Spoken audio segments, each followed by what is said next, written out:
Okay, welcome everybody. Welcome to the January 22nd LPEA Board of Directors meeting. I'll go ahead and call the meeting to order at 9:01. And if you wouldn't all mind joining me to stand for the Pledge of Allegiance to kick the meeting off.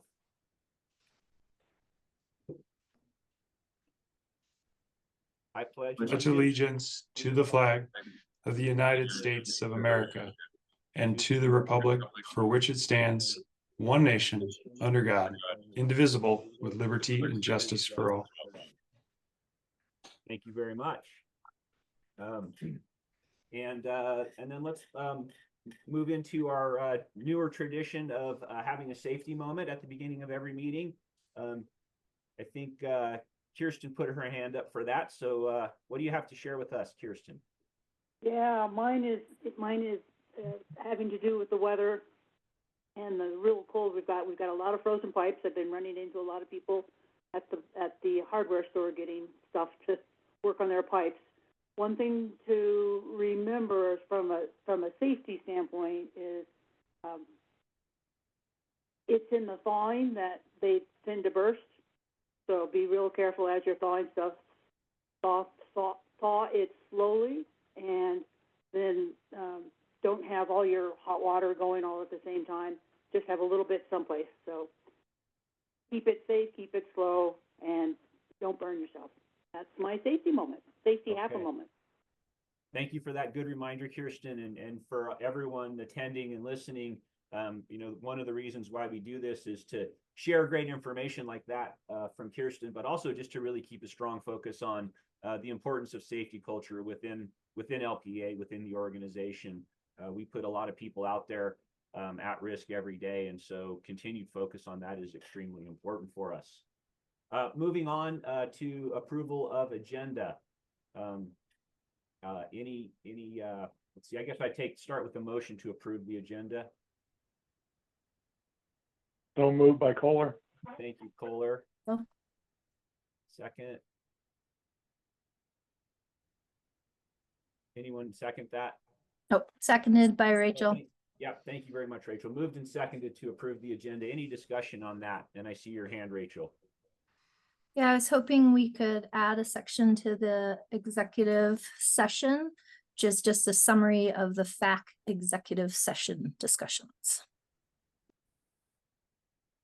I'm amenable to that. I'd ask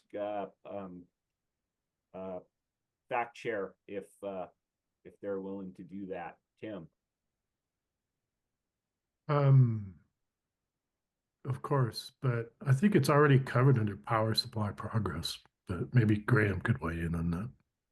Do you think we need a new section under there, Graham? If Rachel wants to have a summary of executive session from FAC, is there anything that would fall outside of the ABC that we already have under executive session?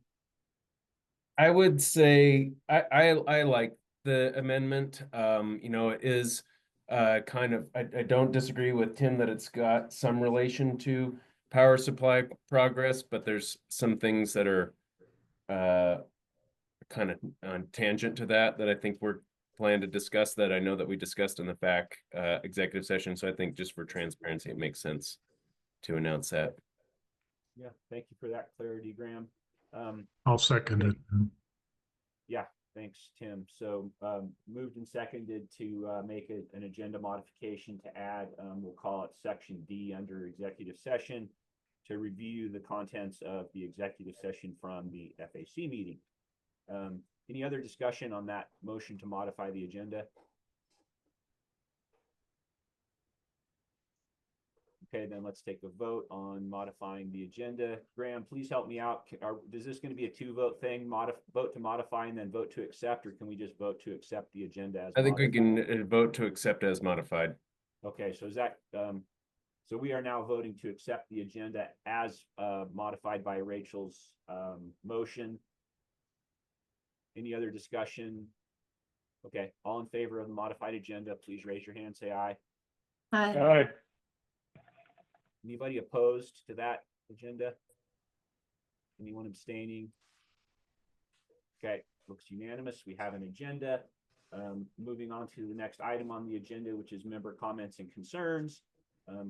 Graham, are you ready to kick us off with the preamble to that? I am. Thank you. The board encourages comments about the cooperative from its members. The board will take all member comments under consideration, but it will not provide a response during the member comment period. The board asks that each participant's comment pertain to cooperative business. Those wanting to address the board during the public comment period are granted 5 minutes to address their topics. Lengthy comments to the board should be submitted in writing. Formal complaints must be filed in writing and submitted in compliance with applicable board policy. Comments from the public will be directed to the entire board and not to any individual. No personal attacks shall be allowed. Failure to follow these requirements may cause the public comment period to be terminated. Copies of our cooperative policies and procedures on public comment and filing complaints are available on the cooperative website. Thank you very much, Graham. With that, we'll move into public comment period. I see a hand raised. Can we get, we'll start with Emily. All right, I see lots of hands raised now, so thank you, participants. Looks like I have them in order, so we'll start with Emily. Janelle, can you give Emily the floor? Hello, can you all hear me?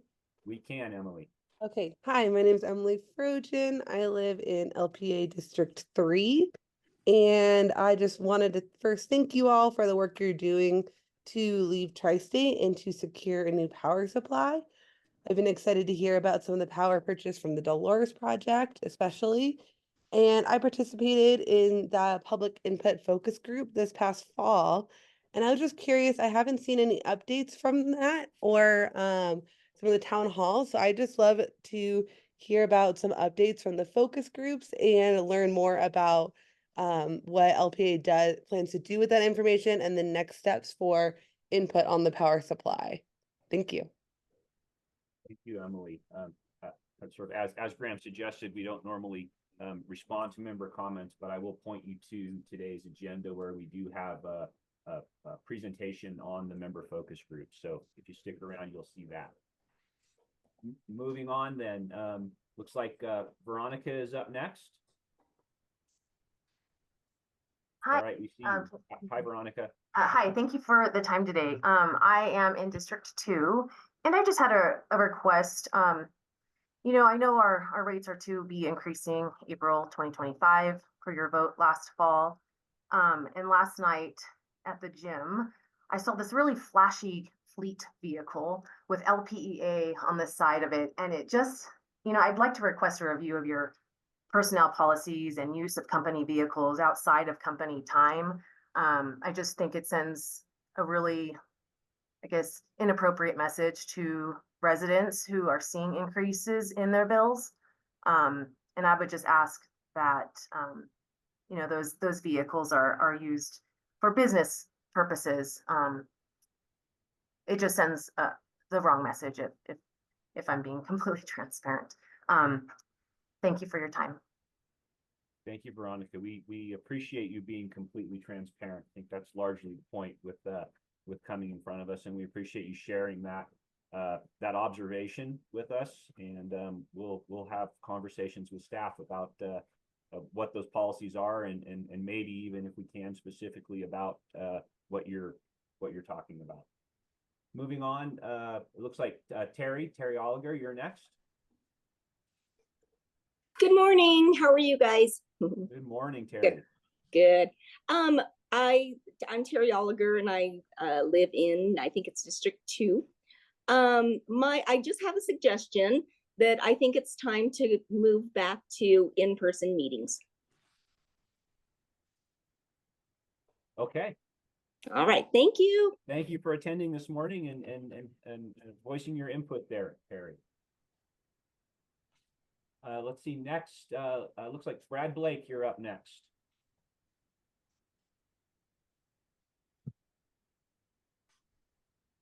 And on mute.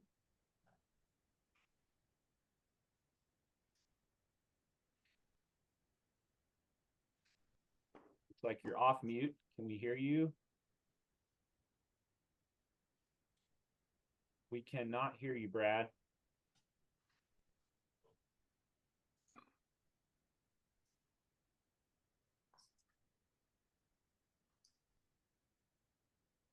Still can't.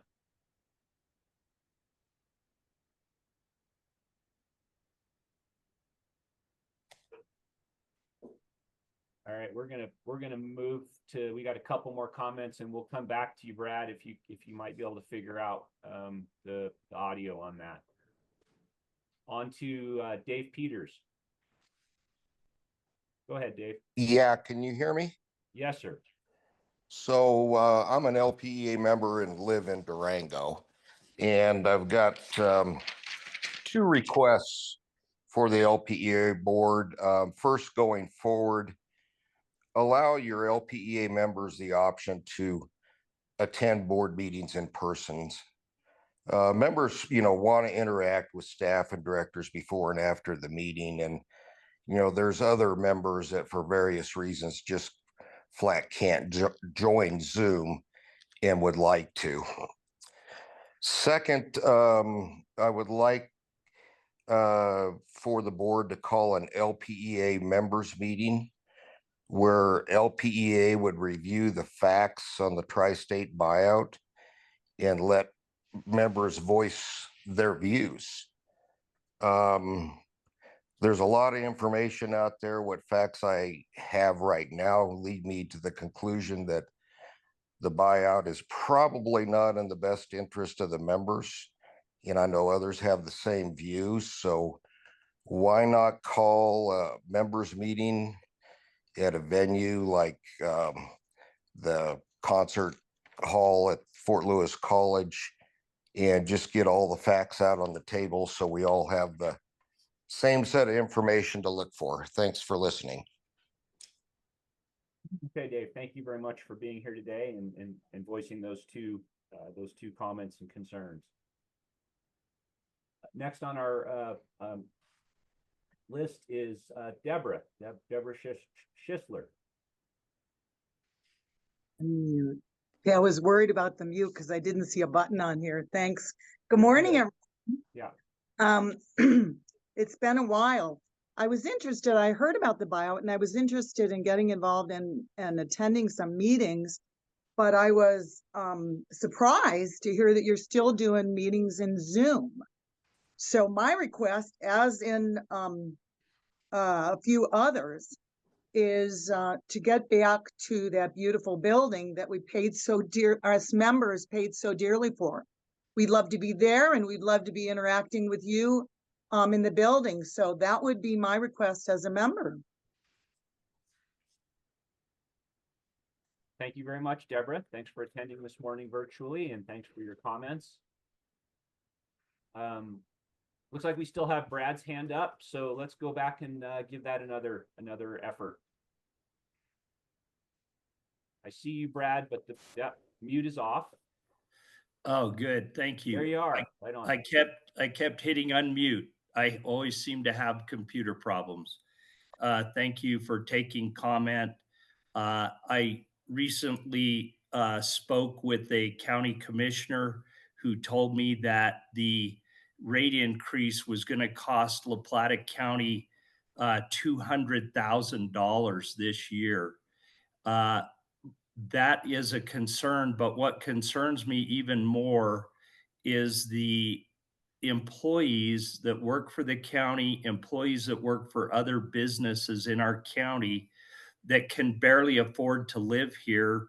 We're losing employees all the time. I myself have had that issue over 35 years. And I hope that you consider what rate increases do to the poorest among us. The poor, those who can barely afford to live here and work here, it is very discouraging for them. And I've spoken with a number of people who are shocked at the rate at the increases in rates that are coming. So I hope that you consider that. Comment was very well taken, that people see what goes on in the community, what people are basically being paid, and what it's costing them just to get by. Thank you. All right, thanks, Brad. Thanks. Thankfully we got through the technical part and got your comment in there. We appreciate it. let's see, just before we move on, this won't be a direct comment in response, but I will point out that LPEA did host town hall meetings in both Durango and in Pagosa Springs in person to review issues related to the tri-state contract exit. And we hear loud and clear from the community that the community wants to be informed, and I can assure you that we will continue to endeavor to provide that information to the members of LPEA. So thanks everybody for attending. And we'll move on now to agenda item number 3, consent board items. Anything in the consent items that anybody wants clarity on before we take a motion, or anything that anyone would like to remove before we approve the consent board items? Seeing none, I would accept a motion to approve the consent board items. So moved by Kohler. Moved by Kirsten. Kohler, you good with the second? Thank you, sir. Any discussion on those consent board items? Tim Wheeler. I did send a request to Janelle about a correction that I felt was needed in the minutes, and my understanding is those were made, so just want to point that out. Okay, yeah, I understand the same. Thanks for pointing that out, Tim. Anything else before we go to vote? I see Kohler's hand. Yeah, just ask Tim, would you share what that change was? I didn't see it. Please. Yeah, just a moment and I'll dig it up.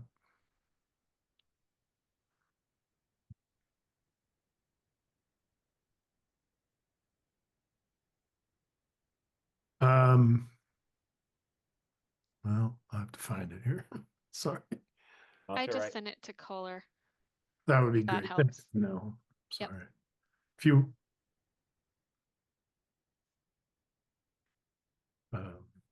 yeah.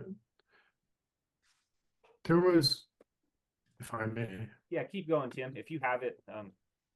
No, I don't have that. Okay, well, we'll wait for Kohler to get access to that and indicate his comfort level with that change. Tim, what else did you have though? I had a question about the patronage retirement to bad debt monthly write-offs, and I should probably know this, but in reading this, it was linked to this month, and in reading it, I realized it wasn't clear to me, and I don't know whether this should be discussed somewhere else or not. So if so, let me know. But the way that it works is the patronage is retired, then there's a discounted amount, and a balance to write off. If it's not clear to me what happens to the discounted amount in those cases where the write-off is essentially zero, right? Do those go to unclaimed capital credits? And maybe I should take that up at FAC. I think it's probably, yeah, I think so, Tim. I think probably it's like we're either pulling that and having a separate discussion about it outside the consent board, or just taking it up as a point of clarity, point of information for staff, potentially going through FAC. And yeah, I'm not necessarily asking for an answer at the moment. Yeah. Okay. Great. Kohler, did you get access to that change? Okay, and that's a thumbs up. Keep going. Okay. And I'm probably ask for forgiveness here. I probably and I'll holler at Graham here. Just for clarity, we probably shouldn't even be having discussion after the motion on the consent board items. Is that accurate? No, I mean, I think you're allowed to have some minor discussions on things like this, like the adjustment to the meeting minutes and stuff, right? Right. Just make sure that that's clarified. But then, yeah, if we're going to have an extended discussion, I should just probably consider that a poll and talk about that individually and move forward with the balance of the consent agenda. But as long as we're not pulling something from the consent agenda, it's still intact and we'll still vote on it as one piece. Mm-hmm. Okay. All right, then anything else other than Tim's minor modification to the minutes? All right, then all in favor of the consent board item items, raise your hand and say aye. Aye. Anyone opposed? Dan, just clarity, was that an opposition?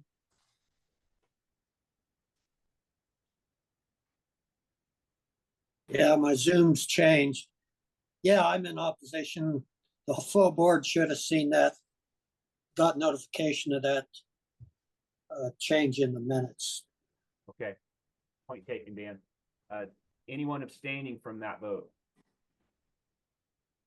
Okay, consent board items pass.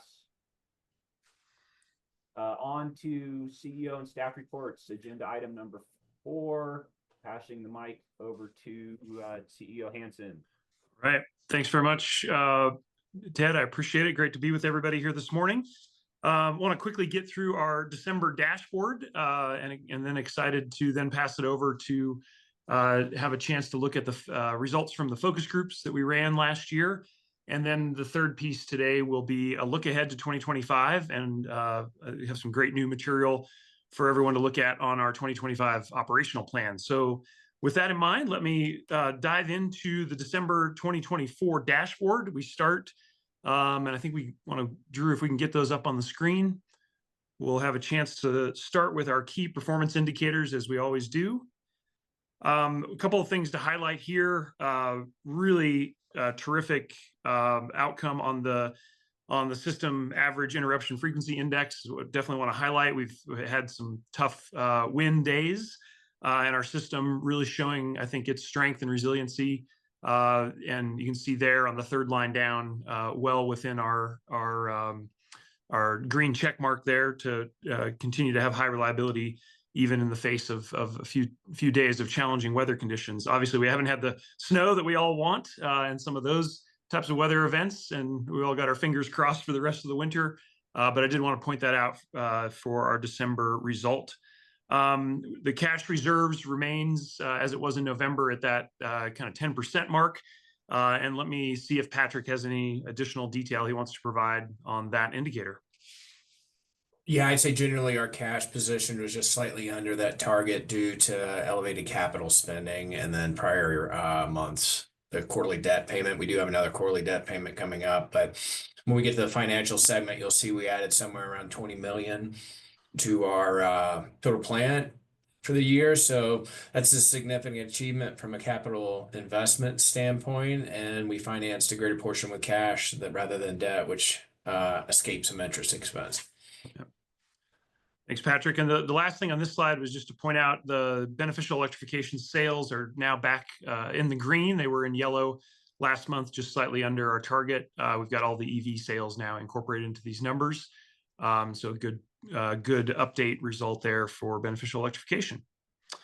On the next slide, I wanted to point out we had another 12 months in a row of no lost time events in December, and we're going to have a chance to celebrate that fact across the entire year. Big thank you to Elizabeth, her team, really everybody at LPEA for the hard work to make sure we had no lost time events and maintaining very safe work environment for all of our employees. But that continued through December and definitely worth a shout out on this slide. The other thing from this slide that is very important for us as we look forward to our gatherings in February is that the cost of service study, the top of the second column, we did complete all the data migration in December. The consultants that are working on that project with us now have all of the internal data available. And looks like with a tight timeline, we're going to be able to get everything to the board in time for those discussions as we get into February. So that is the big important piece that got done before Christmas break and got all the data over to the consultants. So we're still on track to have the cost of service study in the place we need it for our discussions in February. All right, let's go on to the next slide.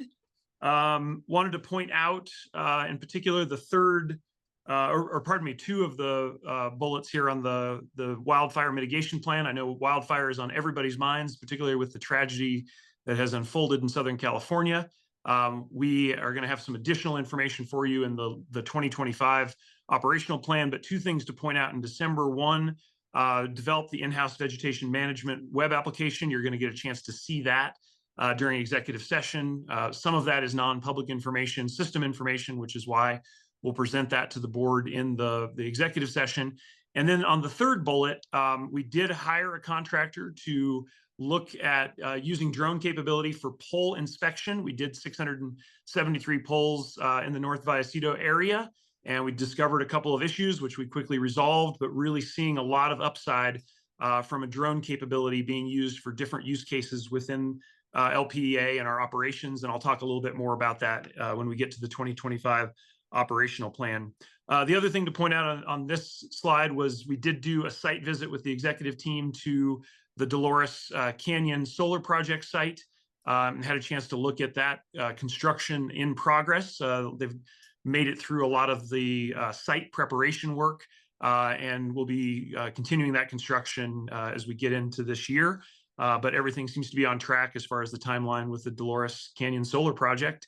And of course, that's an important part of our power purchase agreement portfolio. So it was great to be able to see that live and in person back in December. If we go to the next slide, wanted to, on the trusted community partnerships, lots of time in the community for myself and the entire leadership team and many members of the broader LPEA team. You can see a few of those highlights here. We had a AI conference with Fort Lewis College that Dan and Elizabeth were a part of. We're actively evaluating different AI tools to be used inside of LPEA. So really great timing on that. And it was wonderful to be a part of that larger gathering hosted by Fort Lewis College. And then, of course, our Giving Tree program and our scholarship program application period launched and got that underway in December. All right, just a couple more slides for the December dashboard. If you look to our financial health here, as Patrick mentioned, our increased capital spending helped a little bit, of course, by the milder weather, and we're able to get some additional projects done, and that did have some slight impact on our cash reserves, as Patrick mentioned earlier, but just want to highlight that here, a continued great progress on our capital projects, and that allowed us to get a little bit more of that investment money out the door. All right, for the final slide on preparing for the future, you can see here on the broadband goal, we got all the December numbers updated here. So new work orders, new polls that were made attachment ready. You can kind of see the latest figures there as we continue that work. And the other thing I wanted to point out was the second bullet in the middle column with the installation of the 24 trip savers.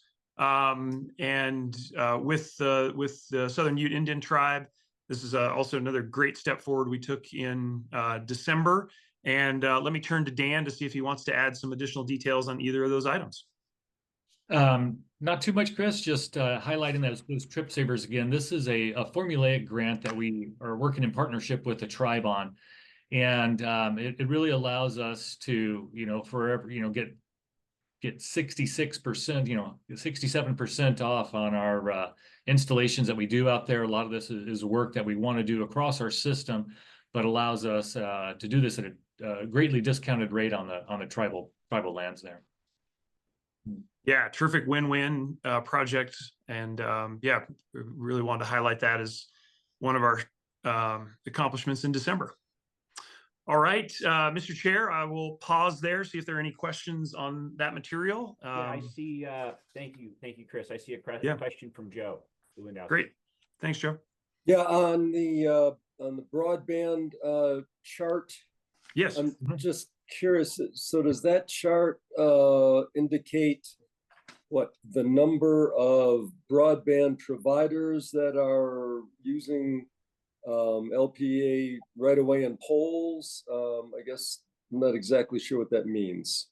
Yeah, Joe, this is concerning the pole attachment work. So we get different requests from I'll let Dan talk about the various companies and providers, but this is really trying to give the board an update on the make ready and the poll work that we're doing to help enable broadband. But Dan, over to you. Yeah, I don't think we are going to split anything up on individual providers. That's a confidential aspect of this, but there's everybody lumped in together here. A lot of these providers have grants that they're moving forward with.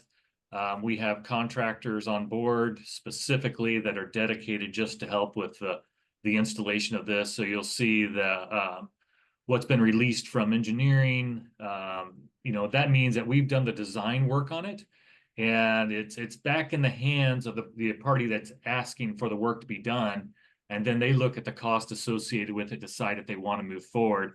The in construction are the poles that they've actually approved, we're moving forward with. They have contractors on the jobs working through those. And then I think the rest are pretty self-explanatory there.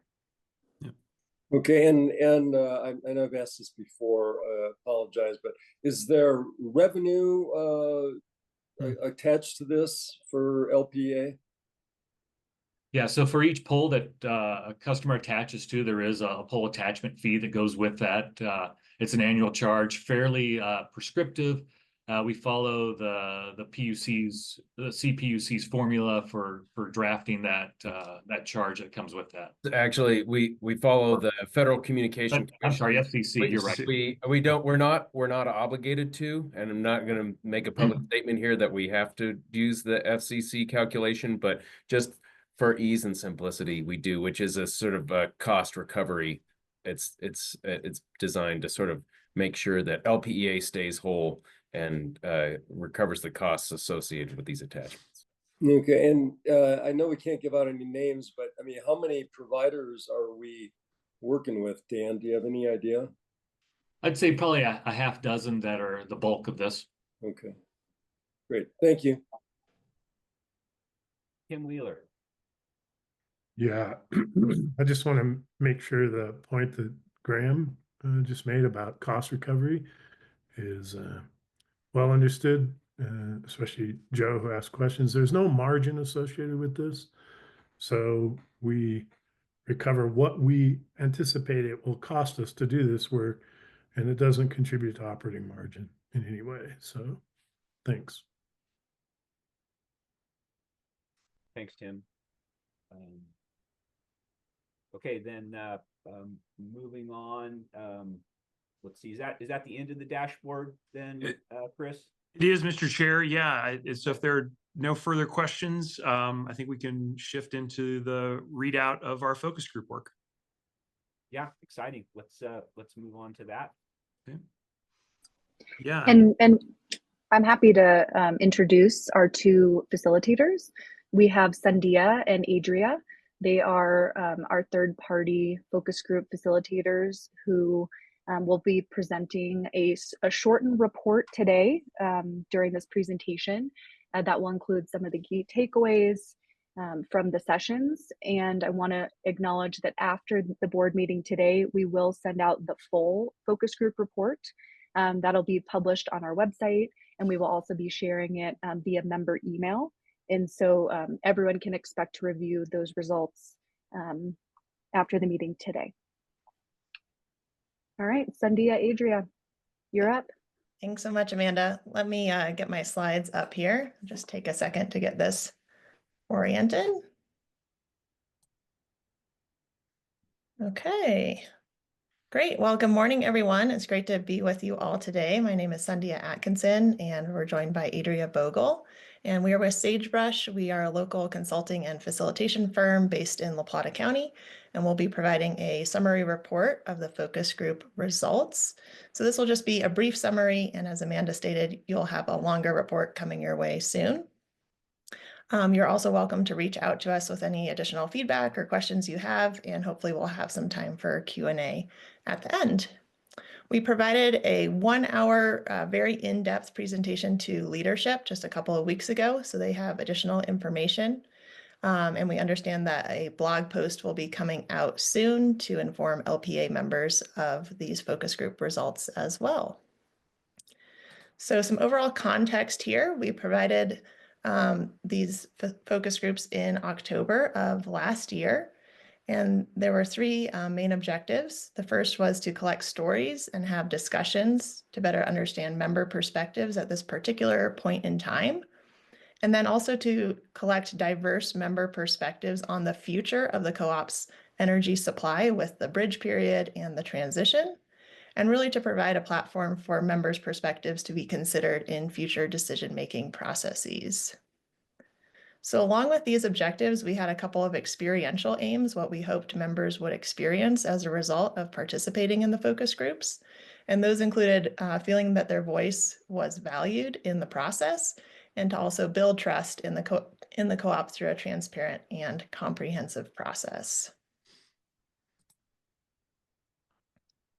Great. Good morning, everyone. So we held a total of 6 focus group opportunities. The public sessions all took place in October and were held both in Pagosa and Durango and online, a virtual option at the end of October.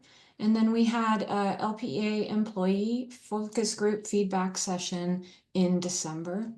The sessions were held both at in the middle of the day around lunchtime and then in the evening to allow participants with different schedules to be able to attend. And one thing to point out here is that the summary results we're providing today are focused on the member perspectives, and we have pulled out the employee perspectives, and we provide those separately to leadership. Great, and just a quick look at picture of what these looked like in action. With regard to demographic information, so for the 6 focus groups, we had a total of 41 participants, and we offered an anonymous demographic survey, which was filled out by 37 of the participants. Some takeaways from the demographic information: there was fairly equal representation among LPEA member districts, as you can see on the top left hand. The gender balance was also fairly evenly distributed between men who attended and women, and then some who preferred not to share. It was a small percentage. The age range is something to keep in mind with regard to participation. Over 40% of the participants were identified as 65 years and older. And then the next largest participant group was in the 55 to 64 age range. With regard to race as well, almost 90% of participants responded that they were white or Caucasian. So just over 10% either preferring not to share or identifying as more than one race or other. So our first activity with the groups, and Rachel, do you have a question? You can pause. One quick clarification as I was trying to read over this and think through data. So this says 41 participants. So this demographic includes the employees, correct? That's correct. Okay. For the demographic information. Thank you. And then the second one, just a clarifying question. Can you remind us how focus group participants were selected? I can't remember if this was like a blind survey or if this was, I think we just put it out generally and people opted in. That's correct. It was an open invitation. It was sent out through LPEA communications. Amanda, is there anything you wanted to add to that? No. Awesome. Thank you. We really wanted to encourage wide participation, so anyone that signed up was welcome to attend. Great. So our first activity with folks was to watch the 3-minute short video, LPEA Powers Forward.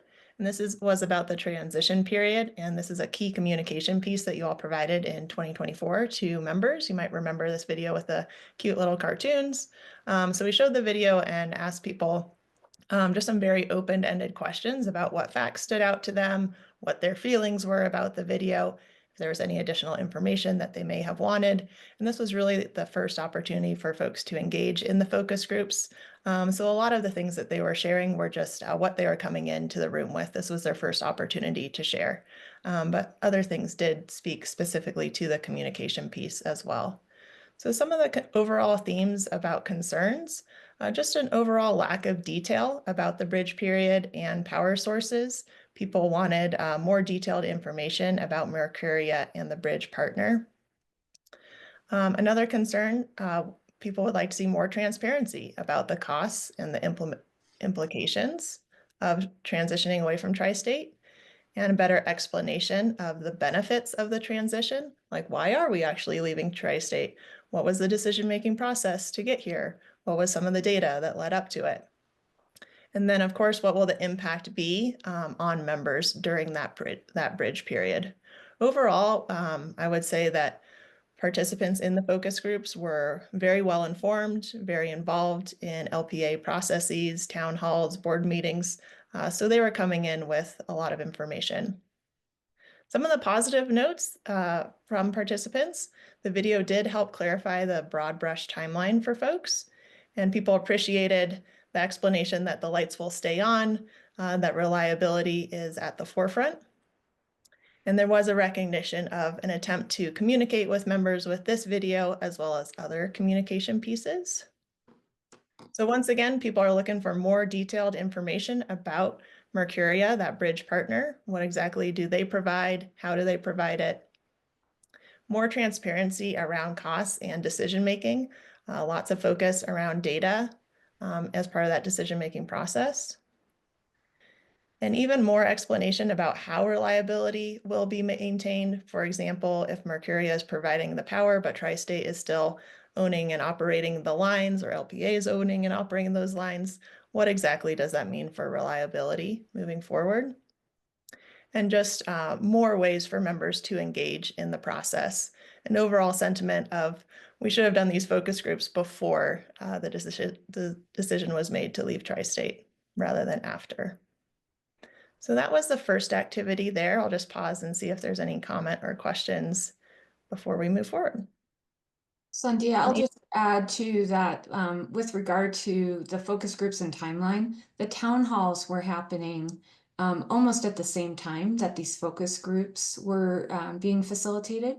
And so some of the information sharing in terms of technical information and understanding the bridge period were happening sort of parallel to the focus groups. So not everybody who participated in the focus groups had that opportunity yet to attend the town hall.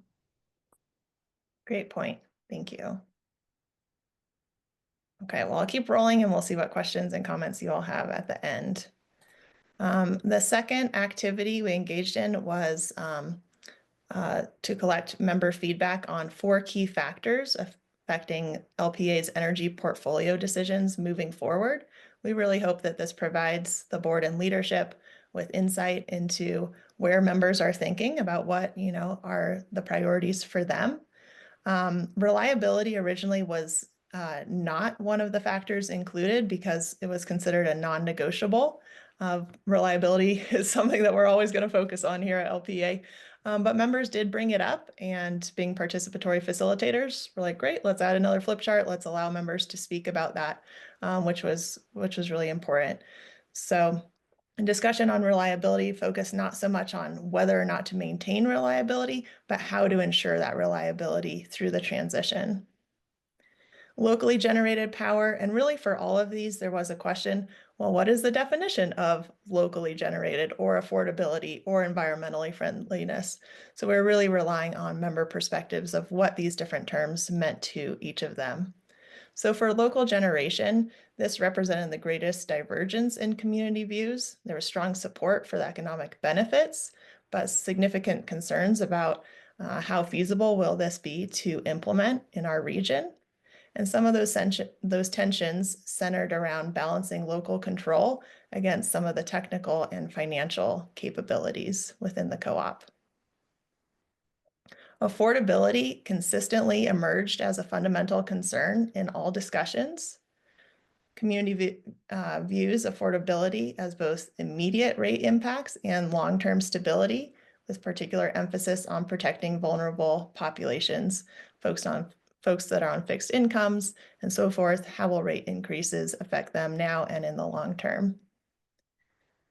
There was strong support for environmental friendliness, but also some practical concerns about implementation and costs. We found that this did reflect broader community values while highlighting the need for clear definition of what is environmentally friendly and what's realistic in terms of implementation. So I'll hand it over to Adria for our next activity. So our final activity in the focus groups was to build an empathy map. And that's a collaborative tool that helps to better understand how members might be feeling, thinking, and how they might behave or want behaviors from LPEA. So really to gauge member expectations during the bridge period, and to capture specific communication needs.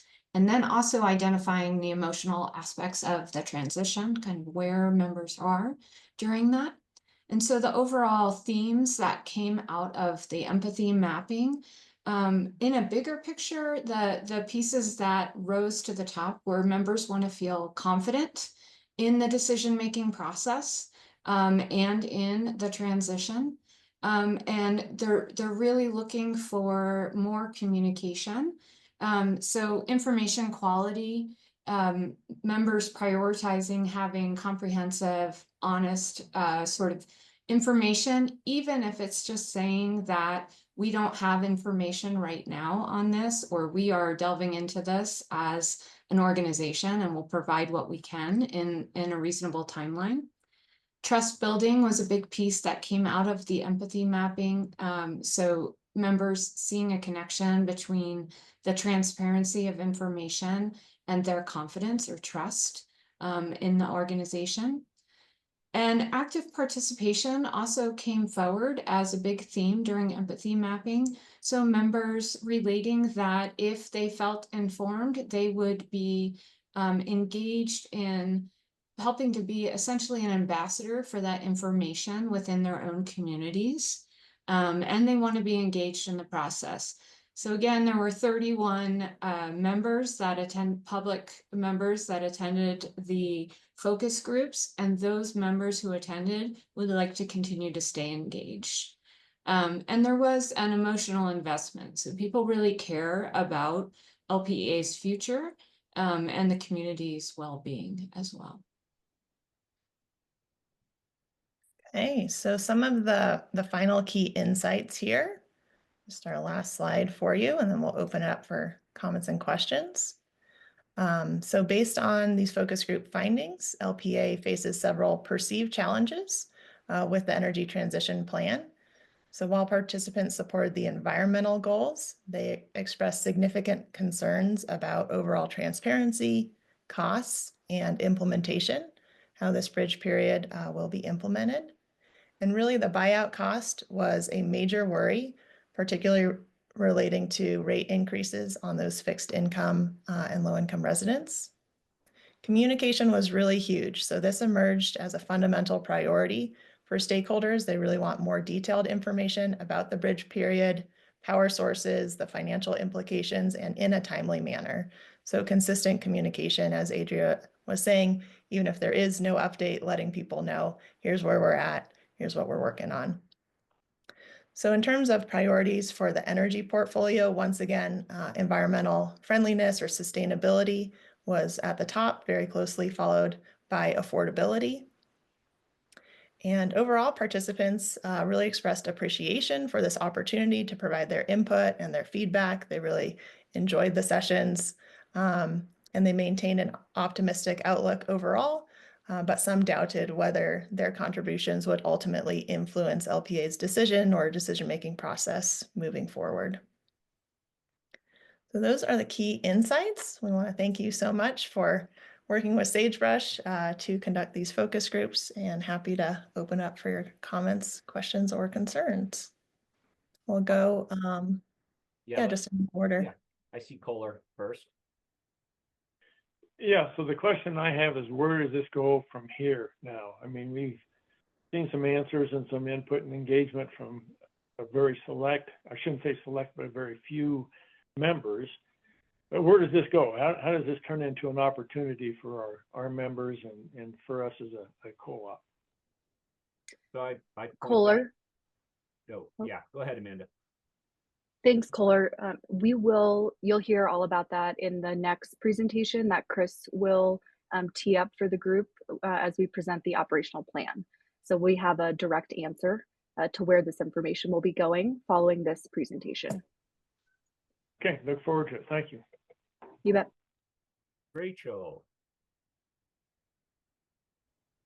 I think Joe was next. Oh, I'm sorry. Maybe my hands got shuffled when we went back to full screen. Thanks for that. Joe, go ahead. Yeah, couple questions and a comment.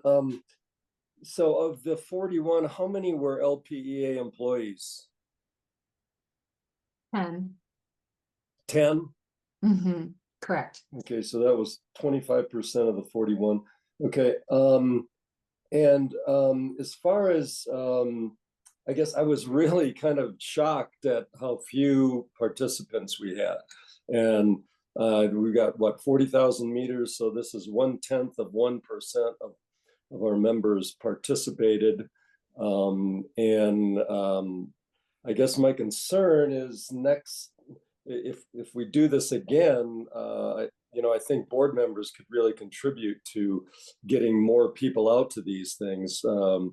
But I'm just wondering, does anyone have any thoughts about why that there are so few participants? I mean, one would say, gosh, everything's going great. And so people didn't have reason to attend. And the other one is we didn't do enough outreach. So can anyone address that?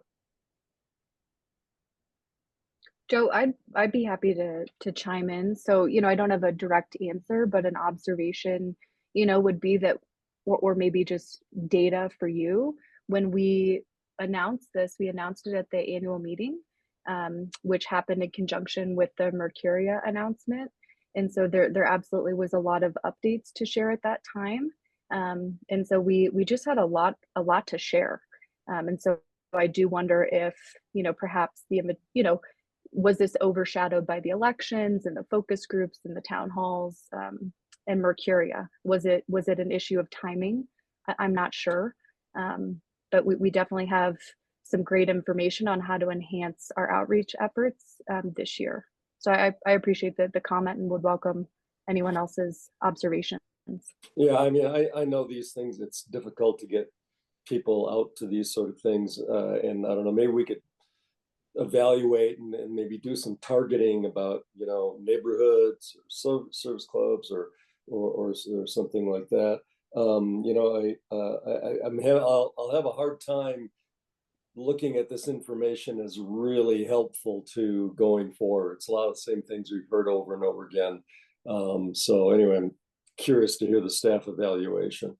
Thanks. Yeah, and Joe, a couple of pieces there. The point that Kohler mentioned about how will this information be utilized moving forward will be essential to demonstrate back to members that their voice was heard, that their input is affecting future decision-making and conversations at the board level. Certainly that last point in the key insights about just doubt whether members' perspectives will be utilized moving forward was kind of an overarching concern. So the more that LPEA shows that member input really does affect decision-making, the more I think people will feel motivated to attend future sessions like this. And then also our original scope of work included also doing a broad survey of all members, an anonymous survey. So we were hoping that that would provide a really quantitative look at member input. And then the focus groups would serve as that more qualitative piece with the stories. For a variety of reasons that didn't happen this time. But in the future, that could be a nice balance to provide an overarching survey that people can complete in 15 minutes on their own time, and then have an opportunity for these longer focus groups to provide more detailed stories and perspectives. So those two can work together to have a more statistically significant sample size. Yeah, and if I don't know if you're involved in that survey, but I've said this numerous times in the past, a blanket survey to every member is not statistically valid. And I say if we're going to do a survey, it needs to be statistically valid and not just expecting, 10% of our membership to respond. Thank you. Yeah, absolutely. Thank you. We do have a analyst on our team, an evaluation specialist that we can consult with on that. Thank you. Okay, just quick point of clarification before I move on to Rachel. Joe, you had brought up the comment that 10 out of 41 were LPEA staff, but the consultants did make it clear up front that they were not rolled into the results that we saw other than the demographic results. So what you saw in terms of what people, felt, thought, wanted to have more information on was non-employee members. So just that clarification point. To you, Rachel. Thank you. Great. And so I'm hearing what you were saying there, I think, just to confirm, Joe, some excited about the effort, but opportunity to explore how we expand outreach in the future, and then also some questions just around validity of data and things of that nature. And I think just to kind of follow up on that, yeah, I thought this was an awesome overall design and goals and outcomes. We've been pushing pretty hard for real and meaningful member engagement being exactly what Sandhya, you had just said, where we're listening, we're hearing, we're genuinely inquiring, and then we're using that information to inform how we move forward and making sure the members see that. So I thought this was a great first step. And I agree, it is a building process. You have to build a culture of engagement. You have to demonstrate that you're doing something with it so that people keep coming back for more. So I think it's a really exciting starting place. I share some of the concerns that were reflected, and I guess, and I'm trying to think about how to do this. I don't want to discount any of the information that came in. Joe, I actually think that we've heard it all over the place is validating, actually. But I will say it was a little concerning to me to see small sample sizes and then see in these pictures over half the people are the people we see every time in public comment. So I'm not sure. I really am excited for the opportunity when we go back and do future engagement. As y'all mentioned, how do we find that demographic group, those groups we're not hearing from, and how do we design to really gather their input as well? I think that the themes we heard around communicating around cost, reliability, et cetera, are super valid. All this information is valid. However, there was one piece around like the technicality of communication and how detailed people want. And I would, this is just a question for y'all. Y'all, I know staff are gathering input in lots of places, but I would be curious if that's reflected in other areas as well, or if this group is maybe the super informed team that might want a little more detail. Yeah, and then the last thing, I'd be really curious to hear from the folks who participate in this, our consulting team and staff. One of the things that came up was folks want to be more involved in the process. And so what were some ideas that were brought forward from participants of what that could look like? What did they want to see in that? Yeah, sure. I would say that, the ideas that came up were sort of what I mentioned earlier, this idea I call an ambassador. If there are people who are actively engaged, those people that are showing up to all of these pieces, the feedback and the focus groups, town halls, those people expressed a desire to be informed enough that when they're having that mailbox conversation with neighbors or they're going to committees in their communities, that they can provide some accurate information around the transition and LPEA in general. That was one thing that came up. And then also, I just want to express that there was an acknowledgement in the focus groups that we heard I would say qualitatively, that people said, well, actually, I know there's more information. I haven't looked at it yet. Or I know that there was this opportunity, but I wasn't able to attend. And so it's just having sort of that multi targeted, with different ways for people to engage, that seems to work for the people who were participating. One recommendation related to that, and maybe you already have this, but was just a single web page on the website all about the transition period with regular updates, with all of the different pieces of information in one place where members could go, rather than having to search through board meeting minutes in a variety of different places. Just one place where folks can go to get all of the information that's relevant to the transition and the decision-making process, and these focus group results as well. Tim Wheeler, go ahead. Oh, can I do a quick follow-up, Oh, Ted? you may, Rachel. Thank you. Thanks so much for those really specific insights. That's helpful. One of the things I'm curious if you got any more detail on, because Adria, sorry, you mentioned some like how to engage as ambassadors, but also in the slide deck you sent us, there were a few themes pulled out around how to be involved in the decision-making process. And so were there any kind of insights y'all had or specific ideas that members had on that particular piece? To be involved in the decision-making process. I think what we heard was that people appreciated the opportunity, the people who attended appreciated the opportunity to have the focus group to express just sort of where they were perceiving the different issues or challenges and opportunities. And like Sandhya mentioned earlier, having that type of opportunity, the town halls as well were acknowledged, and some sort of feedback loop that said, we heard these perspectives, and I think Amanda mentioned there might be more conversation on this in your board meeting today. We heard these perspectives. Here's what we're doing about what we heard, and here's what you can expect. Primarily, that was the theme that we heard, is just that circular feedback loop. If there's opportunities for member input, where does it go? How is it analyzed? And then how is it given back to the community? And one information opportunity that might be available for you all is informing the co-op membership of how decisions are made at LPEA, whether it's a democratic process, a representative process. There was some confusion within some participants about who actually gets to vote on leaving Tri-State. So that it could be an opportunity to clarify how decisions are made and the best way for members to get their voice heard through a representative type process.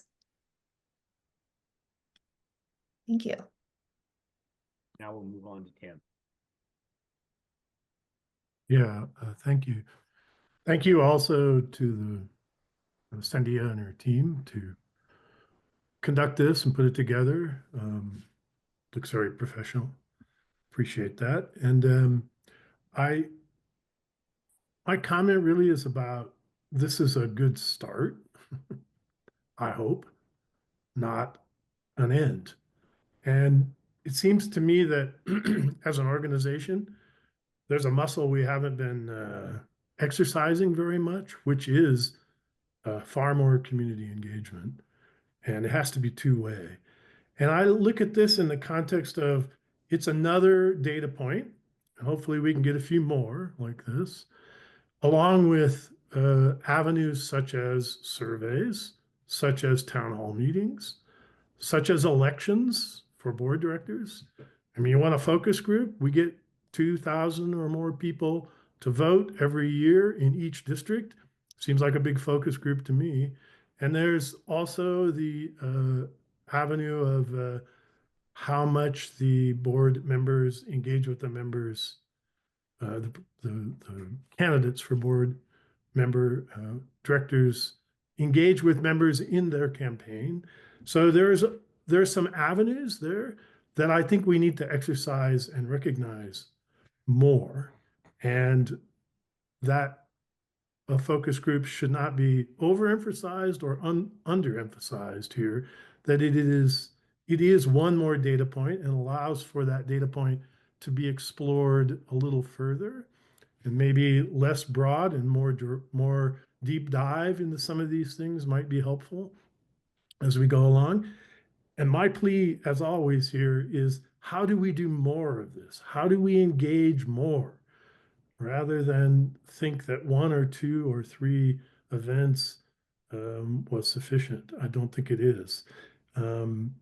So that's my comment. I hope that we will be learning about the communications plan activity for 2025 that will engage members far more, including perhaps things like advisory, member advisory groups, touching base with other associated organizations within the various communities that also have similar kinds of input from members and activities around issues that we're going to be encountering and hopefully addressing. There's a lot of opportunity. That's what I see. And this is one piece. It's not the end all be all. So thank you. Thanks, Tim. Okay, Kirsten, go ahead. You're next. Yeah, Tim, thank you for bringing up the continued engagement. I think I agree with you on the importance of that. I would like to acknowledge the people who did participate in.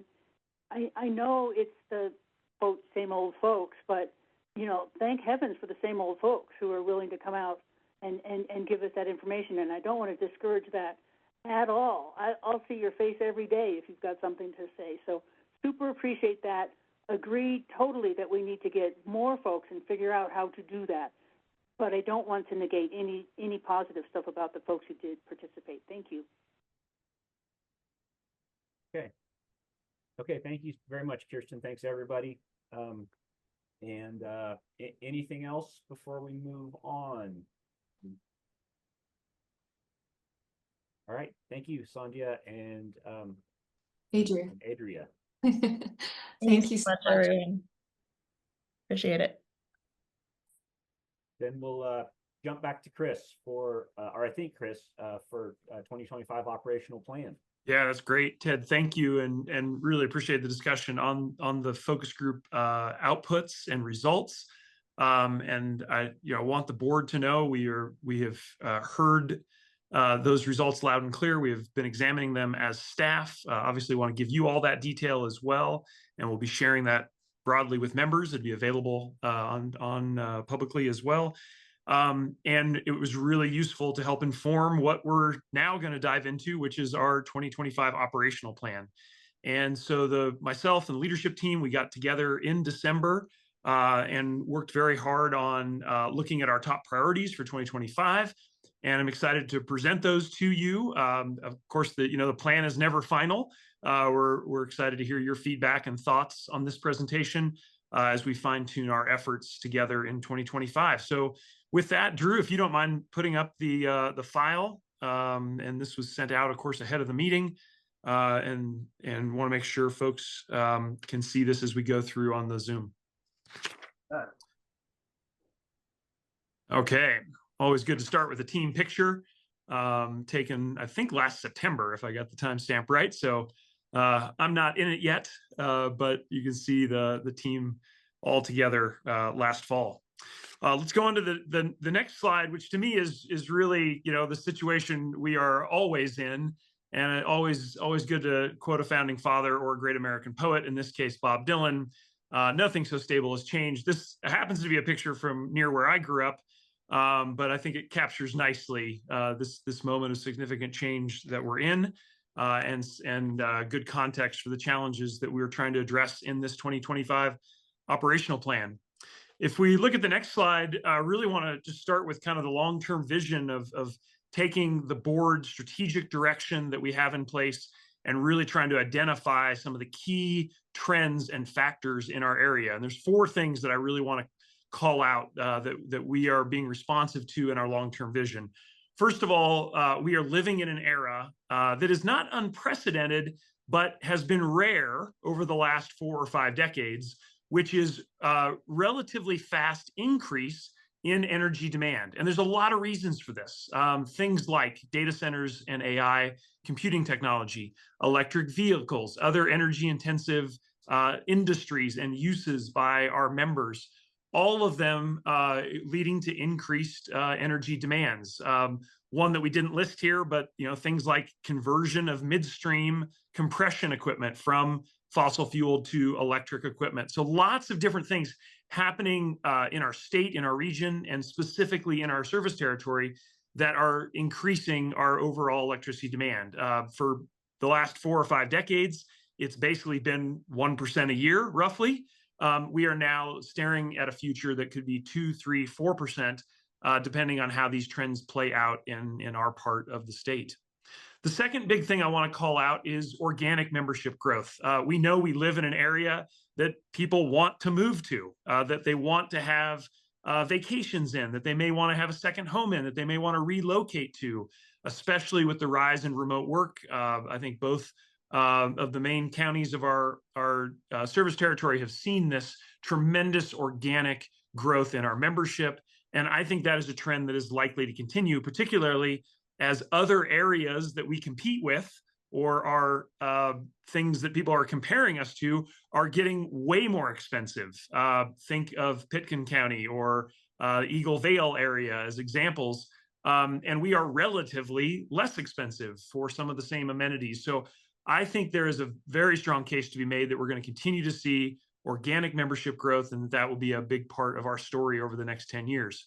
The other thing that I want to call out, number 3, is promoting beneficial electrification. That is a stated goal of LPEA. It is the stated goal of the state of Colorado, and a very clear policy priority at the state level that we are a part of that overall picture. And we are helping as LPEA to help our members move to energy efficient and electrified solutions that lower environmental impact and lower costs over time. Some examples: heat pumps, heat pump hot water heaters, induction cooktops, lots of examples of beneficial electrification that lower costs and lower environmental footprint for our members. And this is something that we are excited to help support and in some cases incentivize with our rebate programs, which we'll talk about a little bit more in detail later in the presentation. The fourth thing on what's happening long-term is we are going to need more and better transmission options for us to have flexibility inside of evolving market context like the SPP, and for us to meet these other demands that we just talked about above. We're going to continue to need to develop long-term transmission options, more capability, more capacity. And the good news is there's lots of ways to do that besides just building new lines. There's things like reconductoring and grid enhancing technologies that increase the capacity of our current corridors. So everything is on the table to increase that capacity and that capability for us as we move into the future. But I think these 4 trends are really important for us to keep in mind as we develop our near-term goals in 2025. So if we go to the next slide, I think this map does a great job of kind of capturing this situation. We've got a grid that was built for a very different system. And you can see here, we've got the overlay from NREL of the places where there's lots of wind and lots of solar. We happen to live in a place with great sunshine, and we're very close to places that have lots of wind. And so those are going to be options for us as we move forward, but it means we need over time better and better grid options to take advantage of those very low cost sources of generation. And I think this map does a good job of just showing that overall context. The other thing to point out is that we are in a strategic spot. We are in a place in the Four Corners that is, I think, going to be a critical hub for electricity trading and optionality, especially as we move into SPP, post-exit from our current provider. And that, I think, creates massive opportunity for us. And I want you to know we're thinking hard about the best options that we can bring forward to the board to capture that opportunity. If you go to the next slide, this is kind of a zoom in on where things sitting within our state. The black lines are existing transmission corridors. The colored lines are projects. You can see some of those in our part of the state, many of them on the Eastern Plains as they try to have better interconnection options for new power generation and storage projects on the Front Range. We are part of that overall system, but this kind of shows the current strengths and weaknesses of our starting spot.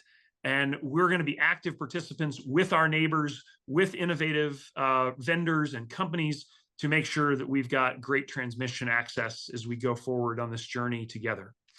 All right, let's go on to the next slide. This is a critical year for us. Everybody on this board knows that. We need to go from point A to point B, and that is going to involve a lot of hard work and a lot of creative thinking.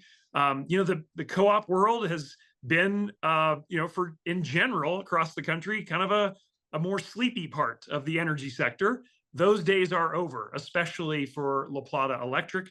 And we are going to have to bring creative thinking and innovation to address our future needs and our opportunities. And so you can see there on this page, kind of the four areas that we talk about all the time.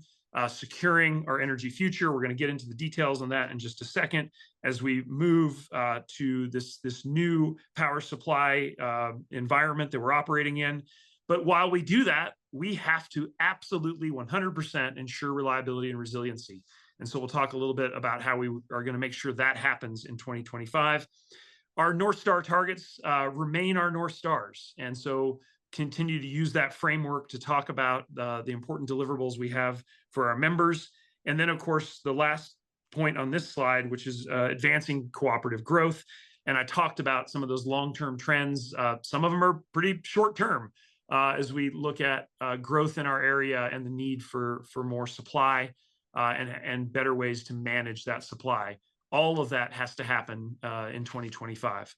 So let's go on to the next slide. And basically what I'm going to do here as we move through the next sections is to use a single image to really try to capture what each of these sections is all about. So now we're talking about being safe and excellent in all we do. And you can see here a great picture of new construction and maintenance of our system. And that is so critical for us being able to maintain reliability. And so if you look on the next slide of some of the detail there, I want to call out one in particular, which are the tabletop exercises that we're doing around emergency response coordination, crisis management. Of course, that ties into how we're thinking about wildfire mitigation and response. And let me turn now to Elizabeth for some additional details on this important area. Thank you, Chris. Yes, so these two additional simulations will be layered upon our tabletop exercises that are already scheduled at LPEA, and we've been expanding upon this programming, thinking about preparedness and being safe and excellent, but also being community partners. So Jerry Sutherland and the operations team and Trent Weber and our safety team collaborate on putting these together. And we're just kind of building the framework. We've got some targeted dates identified, and we are really excited about this addition to our programming. Yeah, thanks, Elizabeth. And I wouldn't want to leave this slide without mentioning, as we have looked back on 2024, we had no lost time incidents or accidents, a wonderful thing for us to celebrate. And we're going to be working hard to continue that trend as we go into 2025. And you can see that right at the top of our list here of really making sure that we're putting safety first. And Ted, I'm very happy to take questions as we go, or happy to do those at the end. But I saw Kohler has his hand up. Yeah, let's go ahead and tackle them as we go. As long as everybody on the board, let's try and make sure we stay very focused. If there's a question about a specific thing on a slide, I think it's appropriate to ask those questions. Let's try not to veer off into the weeds too far. And we will loop back at the end of the presentation and maybe go farther into the weeds. But let's try and keep it focused on what's in front of us right now. So over to you, Kohler. Yeah, the question I have is, what is the importance of the highlighted parts that are highlighted in a different color? I can't quite figure that out. So it shows up gold on my screen. Yeah, thanks, Kohler. Yeah, really trying to highlight those as places for additional detail from staff as we go through the conversation, as you just heard from Elizabeth. And they are directly related to the images that we're using to communicate our overall plan this year. And Joe, go ahead. Yeah, just a couple of questions going back to the transmission, and maybe you'll answer this later, but so is the Pagosa line, the new Pagosa line going to help us there, or is that just something that needed to be done? Yeah, Joe, it's a great question, and I'll ask for Dan's comments on this as well. The focus of that investment is really to beef up reliability across our footprint, to make sure that we've got great reliability going into Pagosa and Archuleta County. That has a less impact on kind of our regional interconnection and capacity. But let me turn to Dan to see if he has anything to add. Yeah, I think you hit it exactly right there, Chris. And this is also not a matter of additional capacity where we could reconductor a line. This is a matter of poles that are well undersized, old, need to be replaced. The line just needs to be rebuilt. So it's a little different category than what Chris was mentioning there earlier, definitely for reliability aspects. Okay, great. And then back on the tabletop, first of all, just a quick question. I've always been confused about this tabletop term. So you put out a scenario and then everybody kind of brainstorms how it would be solved. Can you just give me a brief explanation of how a tabletop actually works? Yeah, absolutely. Elizabeth, do you want to provide the detail on that? Yeah, absolutely. They're very prescriptive exercises. So we actually have, I think, 10 scheduled this year. We have one coming up next week or the week after. And the safety compliance team will invite the appropriate people. We hold these in our multi-purpose room. So there's quite a few people that participate. We have a chart basically that we fill in for all the participants and what the roles would be, and then injections. So the overall scenario is laid out, kind of the first piece of it, and then every 10 minutes or so, after a discussion about the first component, an injection will be provided. We'll give a little bit more information that will make the problem maybe a little more complex or a little bit more maybe not complex, and then we'll discuss that for about 10 more minutes. And so they take about 2 hours. And what we come away with is really situational awareness, how everyone would participate, really like if something like this happened, how we would communicate, where we would all meet, who would take what roles and responsibilities, how we would communicate internally, externally, things like that. So we use an NRECA model, but there are a lot of different models out there, and we sort of practice scenarios. Okay, and then just for the public out there, a scenario would be we've got a fire up by Perg, or we've got a major pole down by Pagosa, something like that, right?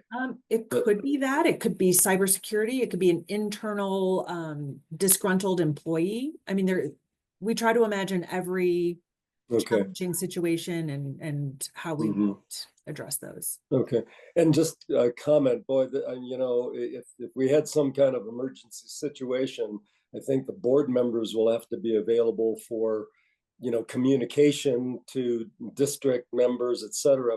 So I would really like to see if we could get some participation, even just as an observer in these meetings from board members. Thanks. Okay. Thanks for the comment. Let's keep going, Chris.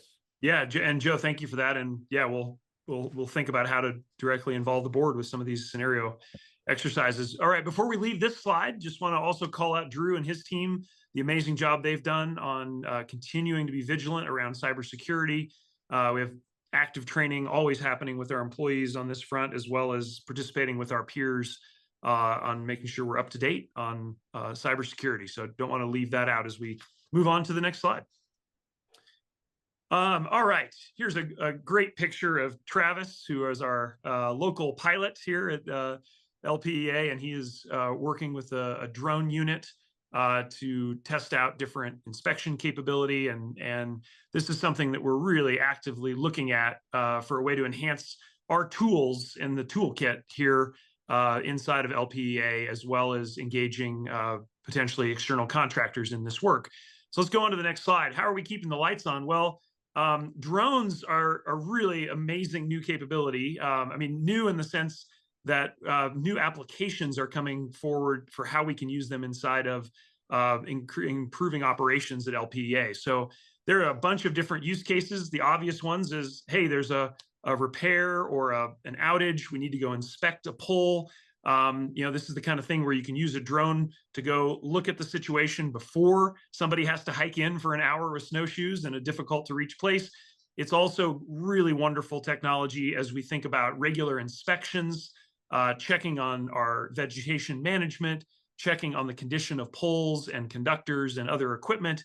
So lots of great ways that drones can be used. And so I want to make sure the board knows that we're actively looking at those different options. How much of that capability should be in-house? How much of it do we outsource? Which types of drones and cameras do we need to be effective? And so this is really important part of our planning and development of new capabilities in 2025. And I think this is ever more urgent because of things like the increased wildfire risk and the potential for massive damage that can be caused. And so we want to do absolutely everything in our power to have great fidelity when it comes to our maintenance and our wildfire mitigation efforts. And we think drones could be an important tool in that toolkit. You're also going to see later in this meeting, in the executive session, how we're using satellite imagery to do a system-wide scan for vegetation management. So lots of different tools. They have different roles to play. But I think this is a really exciting initiative that we're undertaking. And what we found right out of the gate is that, we sort of started with, let's use drones to look at damage on poles and inspection. And we quickly realized that there are, 6 or 7 different important use cases for this capability. And so I'll make sure I keep the board updated on that as we continue that work. But I wanted to turn to Garrett for a second and ask for his comments on our drone investigations. Yeah, pretty much all that you just said, Chris. The only thing I would maybe add to, but it's on the maintenance side, is looking at our substations, maybe doing some infrared stuff, trying to find loose connections or hot spots on some of that stuff. Keeping the field workers out of dangerous environments, be it mean dog or avalanche area. But yeah, we're all about it. I think it would save us a ton of time and help us be even more efficient getting this maintenance done and cutting our outage time down. And one other thing, in the past we've had to de-energize a couple lines due to fires. The problem is when we go to re-energize that line after we got the okay, we've got to patrol that whole line before we can do so. So that would save us a ton of time patrolling that line before we can, re-energize. But yeah, I think it'd be fantastic. Yeah, thanks, Garrett. And I love that last point. I mean, we think about refreshing our policies on trying to reduce the wildfire risk and maybe needing to turn lines off in a high wind event. But of course, as soon as you do that, it's customer impact. And then you want to get that back on as soon as you can. And we think drones could be a really powerful tool in shortening those outage times. The last thing I want to mention on this slide is really on the top of the second column. Was just in Pagosa all day yesterday, met with county commissioners, met with town council, important new substation work that we're doing in Archuleta County. And Trujillo, as well as the potential for Pagosa West. That's very important for us to be, on time and making sure we're syncing up with the requirements that are needed in places like Pagosa. So really important deliverables for us in 2025. And sounds like Pagosa Town Council will be evaluating Trujillo on February 5th. So some good forward movement there. But didn't want to leave this slide without mentioning some of that important work, particularly in Archuleta. All right. A couple questions on this slide, I think, Chris. So Nicole, please go ahead. Yeah. Yeah. So one of the most interesting things to me in that focus group that came out, or that I read, it wasn't stated, but that our employees really want an internal training plan for the transition. And I kind of thought this slide, this area was where in our operational plan, thought that was a really clear ask and makes a lot of sense that we should, both for our own strategic planning, but then also for employees' buy-in to the process. Yeah, Nicole, thank you so much for that. And I'm really pleased to share that we started down that track with our last quarterly meeting. We're going to be doing a pretty hefty section of that at our next all employee gathering at our next quarterly meeting. So yeah, I hear that loud and clear. I've heard that in my one-on-ones and in my group meetings with the operations team. So we'll really be making sure we do that clearly in 2025. Thank you. And Kirsten, your thoughts on Yeah, Keep the before Lights I On. ask my question, Nicole, did you say internal training plans? Yes, an internal training plan for employees through the transition. That was stated in the focus groups. Okay, I heard trading there for a minute, and I was thinking, okay, I totally agree with that. Training and skill development is super important. My question is, it's really rudimentary. How big are these drones? Are these, what's their wingspan? Well, yeah, if we go back a slide, we can see a picture of one type of drone. This is a smaller, I guess, relative to some of the other ones that we're looking at that have a little bit more weight carrying requirement for different types of cameras.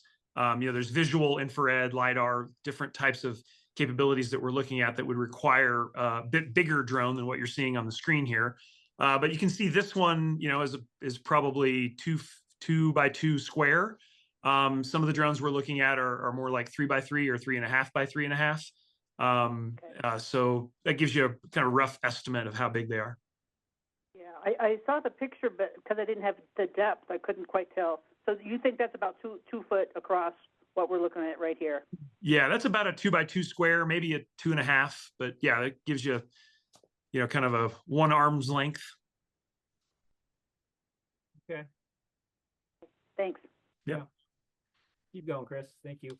Okay, thanks everybody. Let's go ahead and move to the next image. This is a wonderful picture of Sunnyside. And of course, our goal together, clear strategic imperative of LPEA is to source clean, local, and lowest cost power. And so if we go to the next slide, really making some great progress on this. We know there's going to be twists and turns and curveballs and new factors coming at us, from both federal and state policy changes over the course of 2025. And no doubt about that. And we'll stay nimble and ready to be flexible. But just want to lift up Dan and his incredible team and all the work they're doing, including the addition of Greg Howes, who's just joined us from United. He's coming from United as the Vice President of Power Supply, and is getting started at LPEA here on January 6th, just a few weeks ago, and already making great contributions to help with this important work in 2025. But let me turn it to Dan for some additional detail. Yeah, thank you, Chris. So as you know, the board approved that we engage with our consultant to get the environmental and permitting work moving on the next phase of our solar developments and energy storage plans that are culminating from the PACE award that has been announced to LPEA. And that progress is moving forward. We'll continue to do that in 2025. And need to get it to the point where we are engaging La Plata County, engaging the membership. We have some plans on doing that so that we can move forward with the final engineering work, with the objective in 2025 to actually have a bid package that's going to be ready to go out and start bidding on that as we move forward in 2025 on that project. All right, and to pick up, of course, on the bottom part of this slide, the board will be seeing a steady pace of new PPAs being brought forward for board review and approval. As folks know, we are assembling our energy portfolio over the next 12 to 14 months to make sure we're ready for April 1st of 2026. Already have made major progress there, but significant work ahead. We're anticipating that we'll be bringing some of those forward to the board in the February and March board meetings, and working diligently to get those ready for board review. And Dan, I don't know if anything you want to mention there on any additional details in open session. Yeah. Right. Yeah. As we get more and more information, we will be dropping those into the Google Docs that the board can review. And it's a constantly changing environment. some different opportunities come up, different constraints come up.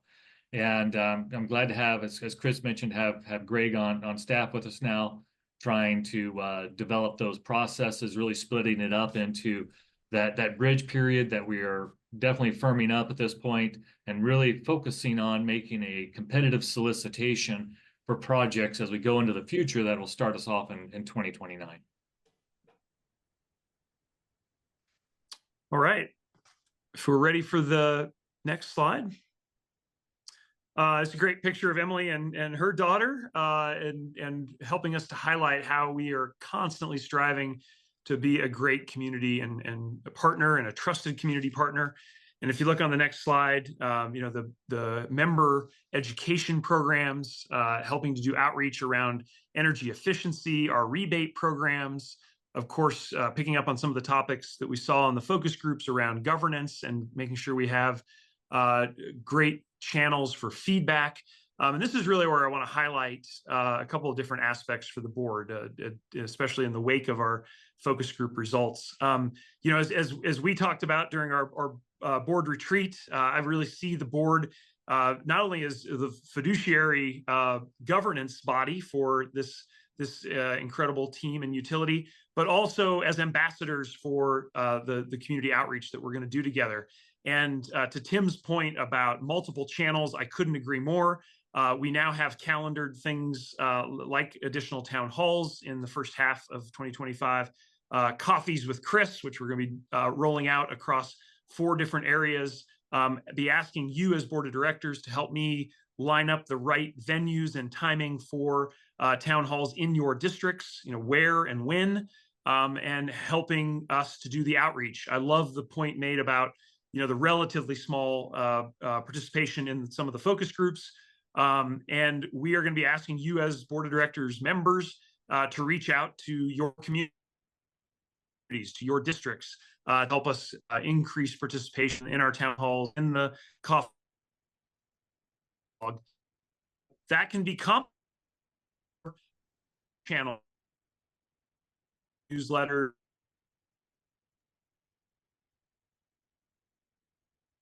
You're breaking up. Yeah, thanks, Kirsten. Chris, you're frozen.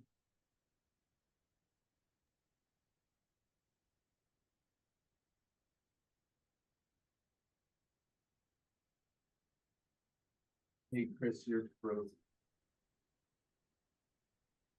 Well, it's really cold outside. Tim, I thought you were the broadband guy. You know better than that. Well, I meant he's frozen. Maybe that. All right, let's. I know I'm freezing. Well, I see Tim and Rachel hands up, but if we don't have our right. CEO to address your question. Am I back? You are back. Okay. Yeah. All right. Not sure what happened there. I've got full Wi-Fi here at the office. So just kick me off, but glad to be back. Yeah, happy to take questions. I see Holly's hand up. Let's Tim first. Okay. Yeah. Yeah, it's not urgent, but so I guess my question is, this is the operational plan. And so within the context of this, about strengthen LPEA's present engagement, that target, does that apply to the board? Because some of the things that you were mentioning before we lost you there was related to board, but I don't really see that in this slide. So is that you have to have a board slide for that? Yeah. Or what? Yeah. Well, I'm Tim, just curious how they interact there. That's all. Yeah. So what you see, particularly on the target there in the second column, is our plans for events throughout 2025. And what I wanted to make sure I did in this meeting was say, hey, we are asking for and really desiring strong board interaction with these events and helping us to build for these events, make sure we're responsive to your constituents in your district. We are a republic in that sense. You are each representing constituents or members, constituents. And I'm really asking for board outreach help as we build for these events. And so, yeah, I guess it's not explicitly called out on this slide. This is our operational plan of what the staff is going to be doing, what I am going to be doing in my role. But I want to make sure in this presentation, I was making that explicit ask today that we're counting on the board to help with these outreach efforts and really help build for these events. And I love that you mentioned it with the focus groups. You know, could we have asked the board to do some outreach to drive more participation? I think the answer clearly was yes. I want to make sure that we tap into your great networks and your constituent relationships as we move into 2025. Yeah, thank you. So this is more geared towards operational, and I just want to confirm that, but that's good. But in order to utilize more board engagement, it will rely upon, I think, staff support, and the budget implication isn't completely clear either. But I'm all for, as you know, more utilization of more board engagement, as well as perhaps other aspects of outreach and feedback gathering. I still feel there's an opportunity around, bringing more of our members into a dialogue, whether that be advisory boards and so forth, that I think should have board participation, and board engagement in that process. So I'm not sure where we get to a point where we have that discussion and come out with outcome, some goals or avenues to pursue that. This is operational. We need the board. How do we bring these together is really fundamentally my question. And I would hope we could do that sooner than later. Mm-hmm. Thank you.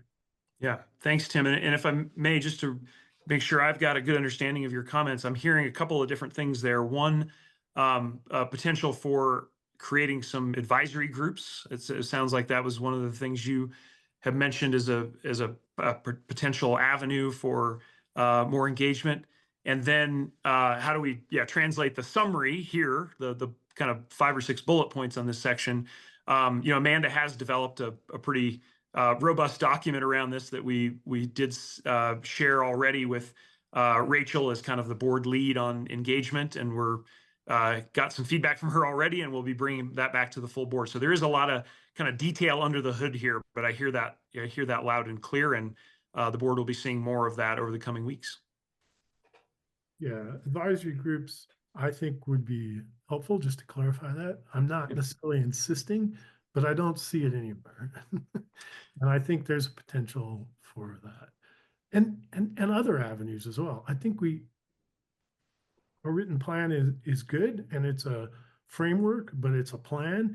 And when you're in the midst of doing these things, you have to be nimble enough to, zig and zag when you need to. And I still feel there's maybe one other clarification. There's this opportunity for more board participation in this communication and dialogue plan with our members, right? And I know you've mentioned that, but I don't recall that being in plans so far. So how do we bring that into the overall plan? That's probably my key point. Thank you. Thanks, Tim. Rachel, go ahead. Thanks all, and thanks for this great operational plan. It's always really exciting to see everything. And thanks to the team for, I see all the words we've been saying around engagement and community up there, which is wonderful. And I think, Tim, if I'm hearing you right, and historically, I think this has been a challenge we've had where there's like a desire for member engagement on staff side and board side, but the mechanism for how to work together hasn't been in place. I think that's kind of what Tim's speaking to, is how do we, instead of y'all putting forward a plan, we all putting forward a plan, how do we co-create that plan? And I think that's what's coming. So just FYI, I think that's what Chris and Amanda and I have been chatting about. They have some great questions for us about what we mean about engagement and some things. And so TBD, the train is in the tracks, and that I think is the goal, is to figure out how that's going to work together. Hopefully I didn't misspeak there. If I did, Amanda and Chris, let me know.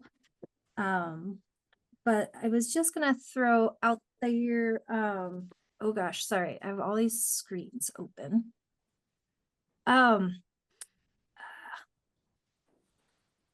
Yeah, I think one thing, and this is just a running theme or commentary, and so maybe there's an action step here, which is to develop or define community engagement philosophy and goals. And again, I think that's in that crossover place.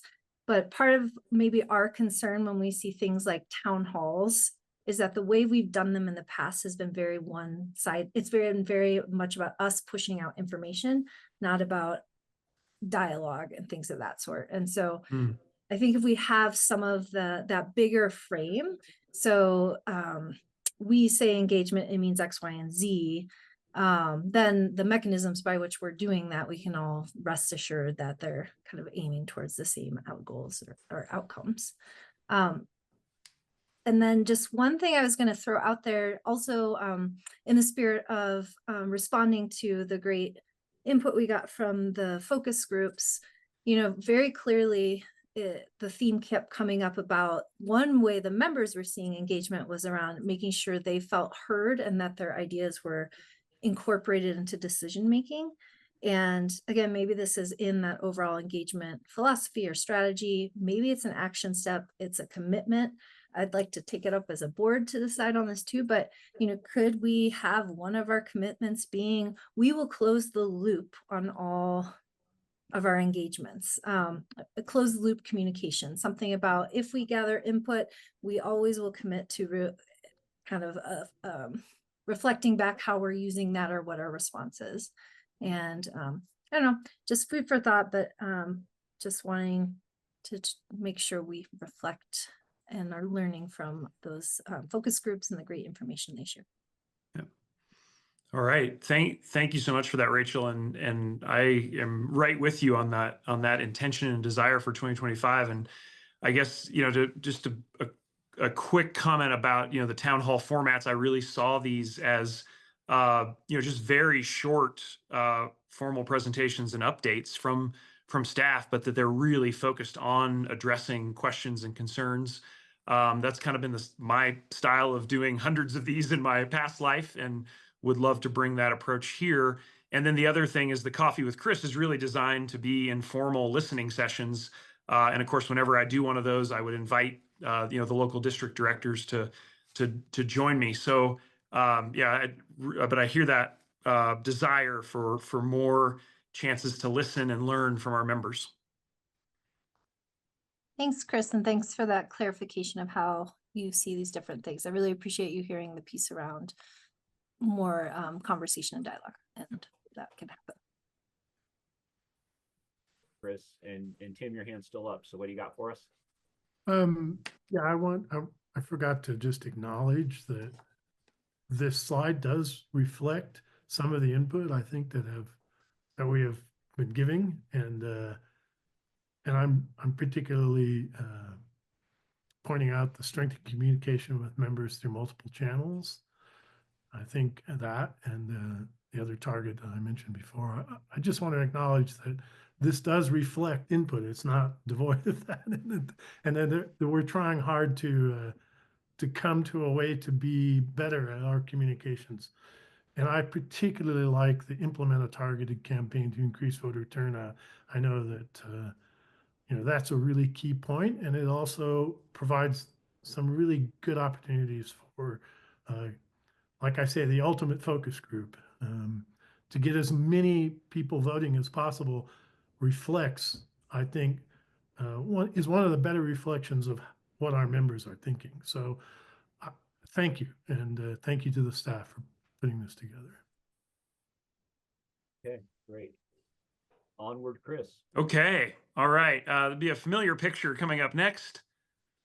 I thought this was the perfect way to capture one of our important deliverables for 2025, which is we are now directly engaging with capital markets. And what better way to put that in one image than the famous bull from Wall Street? So if we go to the next slide, we've got this really important set of steps and metrics that we need to take in 2025. And right at the top of that list is to make sure that we get a great credit rating as we move through that process with Fitch. And that's going to be really important to our success. That's going to be important for our members. And that will also help us reevaluate our financial metrics because, of course, we need to demonstrate different types of metrics as we go through the credit rating process. And those become great benchmarks for us as we go forward. And deal with the different issues that come up with debt offerings and our payback schedules. And so let me turn to Patrick for some additional detail there on this important piece of 2025. Absolutely. Thanks, Chris. So we have engaged with Fitch to highlight that important point that Chris just made. We'll expect to conduct that in mid-year, the credit rating process. In that process, we've done a great deal of preliminary research to understand parameters that optimize our rating, as Chris alluded to. The benefit of this is that we'll get synergies in preparing for a credit rating in both what we present to potential lenders, how we move forward with our budget process, integrating capital multi-year forecasts and cash flows. So we'll draw a lot of benefit from that process as we move through. We'll look forward to PPAs as we talked to earlier. Lenders will want to see that, right? Potential lenders are going to want to see what our plan is for that. And so there are a lot of parts that are going to work in symphony, but we also get synergy. And I think this, is an exciting thing for LPEA to go to. Ultimately, we come through this process. We should be more nimble and we should have some industry standard metrics and understanding of best practice as well. So we look forward to the challenge to come. All right. Any questions on this financial slide? I see Joe. Yeah, just a quick comment. This information is going to be great, and I hope we can kind of break this down into, chewable parts that we can show the membership, because I think this sort of thing will be able to, maybe a lot of members keep expressing concern about our financial viability, and something like this I think is really going to show we've been well managed, and again, whatever we can make public on that, I think we should. Thanks. Thanks, Joe. Other one's Chris. What's that? I do see one other one. Kirsten. Okay. Yeah, sorry, I was a little late getting that hand up. As far as the public stuff, I'm assuming we're going to have a new dashboard based upon this operations. And so you'll be reporting against each of these. Just so we know, is this going to be able to happen fast enough that we'll see a new dashboard next month, or are we going to be waiting a couple months? Yes, for January. Excellent. Thank you so much, Amanda. You're welcome. Yeah, really great question. Yeah, the only downside of presenting on Zoom is that I can only see 4 people at a time at the bottom of the screen. So thanks, Ted, for helping me with the hands. No sweat. I don't see any more right now. Okay, terrific. Well, let's go continue to move forward. I know we're a little behind our schedule, but this is a picture of a battery installation, and I love it because it is positioned right next to a solar facility. There are so many great reasons why you would want to co-locate these, and particularly if you can get them close to a substation, which was a fun conversation yesterday with our friends in Pagosa Springs about the potential for doing that in Archuleta County. But storage is going to be an important part for us operationally, for reliability, for resiliency, and for managing the variability of some of our generation sources. And so if we go into the next slide, this is really how we're trying to prepare for the future. We know the storage idea also is very important as we think about managing rooftop solar and other distributed energy resources. And so we're really looking to tackle that with high fidelity in 2025. And let me turn it to Dan for some additional detail. Yeah, thank you, Chris. One thing we're going to be rolling out here is you've seen some of the stuff that Amanda's posted, and we've started to push out to the public is the introduction of a battery storage program. And so that we have a lunch and learn coming up for the board of directors tomorrow that I hope you can join. Steve Smith from my department will be running the show on that one, let you know some of the details behind that and how we can incentivize people. And it's something that we've worked very closely with our solar developers on. And I think we've got a good project for our members to take advantage of. We're also consistently looking at energy storage at all phases or all parts of our system, not just behind the meter, but in front of the meter, more neighborhood level, more substation level, maybe even utility scale energy storage as well. So that's going to play a part of our future going forward. And Kirsten, I see you have a question there too. Yeah, when you talk about the battery storage, just start talking about maybe wide, but the rebate is going to be for people who can. I can't hear you, Kirsten. Gosh, I'm sorry. Forget I'm using this phone. Can you hear me now, Dan? Yes. My apologies. So battery programs. Is there any such thing as a battery garden, like we have a solar garden? Can we somehow get this so don't necessarily have the wherewithal to buy their own battery can share in both the initiative and also in the rewards? Yeah, that's a great question, Kirsten. It's something we've certainly contemplated here. A lot of the advantages and the need for a battery is especially in our effort to alleviate red zones is somewhat location dependent. And so if we can cite a battery where the issue is and have those people subscribe to that, it's certainly something that we've kicked around there. That it's just that it might be somewhat location dependent, but it's certainly something we're looking at there. And I think that's a good thought and something we're looking at. So not necessarily on the operational plan, but as things become available or as opportunities come up, we might take advantage of it either this year or in the future. Yeah, and we're really focused on taking advantage of some of the grant funding and other things that are available right now to get that while the getting's good. And so whenever we can do that, we will. We're also paying close attention to the pricing on different products. Right now, I'm at a conference, IEEE Grid Edge conference. A lot of talk on batteries and different models. Good talks with vendors here on what the neighborhood scale possibility looks like, and I'm looking forward to continuing those conversations when we get home. And it's just different opportunities pop up at different times for us to pursue on that. So, and yeah, Chris, I think that's all I have on that. There's more changes to come that we'll talk about in the lunch and learn tomorrow, even regarding some of the new changes on our electric vehicle program, which have been pretty exciting as well on the chargers there and how to integrate that with time of use and other peak period options that we have. Yeah, thanks, Dan. Just so appreciate you and your team's hard work on these evolving areas as we're all putting the important puzzle pieces in place. Ted, before we leave this slide, I do want to highlight the board's broadband goal. We are in active conversations with the Colorado Forum right now on how we can access statewide resources to supercharge this work. I think we've got some incredible assets. You saw the pole attachment work. That's one way that we work in the broadband area, but of course we've got a lot of fiber capability across our system, and we'll continue to look for ways to utilize that to the benefit of our service territory and our members.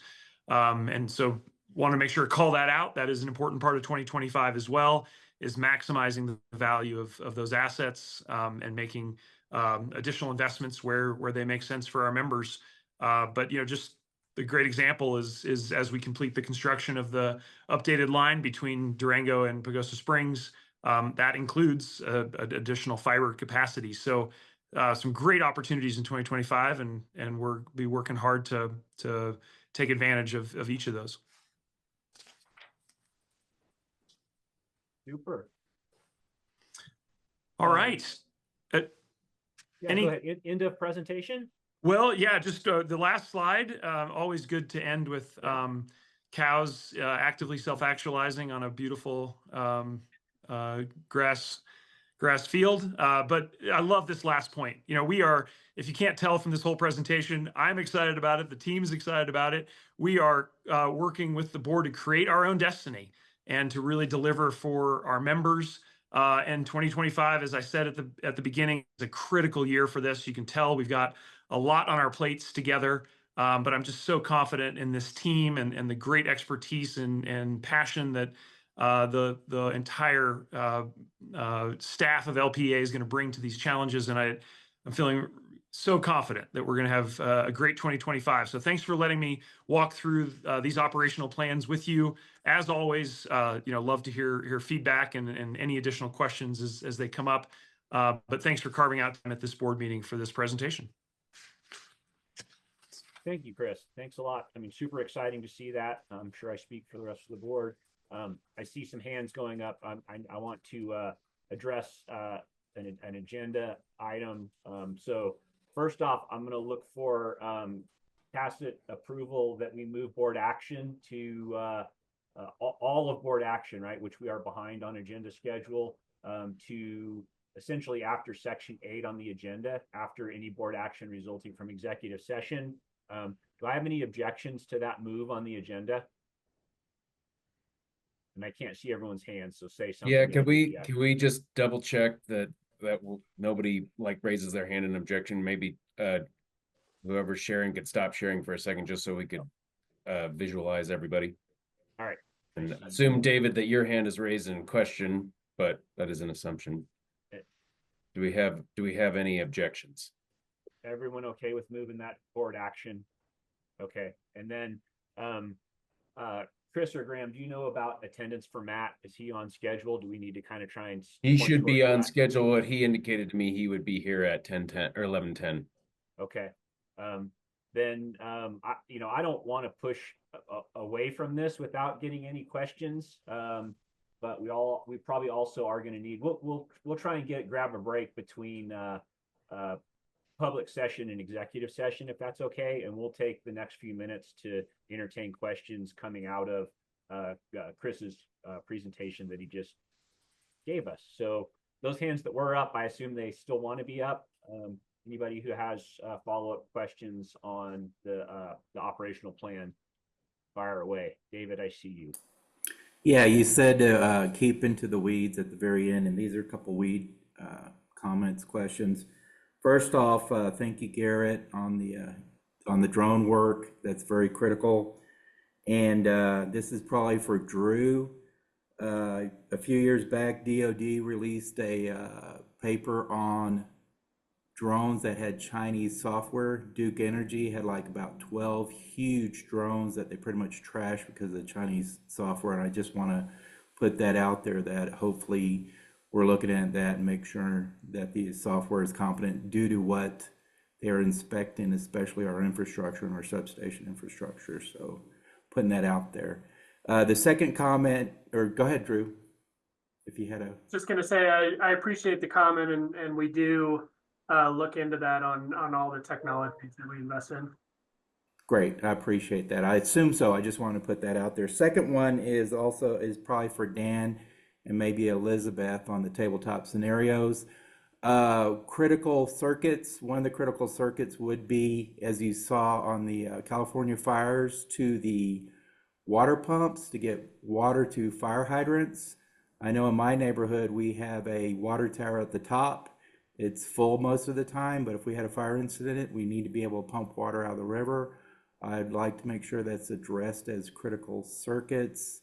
I know everything's changing. We have tons of little water districts, but I want to make sure that that is identified. A good example is during the ERCOT Snowmageddon years back, they were cutting off the natural gas pumps, and they needed natural gas at the power plant. So that was one of the reasons they did not have the electricity. So again, if we cut off our water pumps when it's critical for our firefighters, then we're kind of hosed on that. So maybe Dan and Elizabeth, especially on the scenario. So just a comment on that. Thank y'all. Thanks a lot, David. Thanks for bringing that experience to bear for us. Okay. Any other follow-up questions, comments, slightly in the weeds or not, on the operational plan that Chris presented? Do all those cows mean we're going to have a lot of committee of the whole meetings? Lots of cows. All right. Well, maybe given that, maybe we'll go ahead and take a quick 5-minute break and come back for Matt's update. See you back here in 5. Thank you. Thanks, Ted.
And I do see Matt has joined us. Welcome, Matt. Nice to see you. Let's give another 30 seconds or so for everyone to get back on. Sounds good.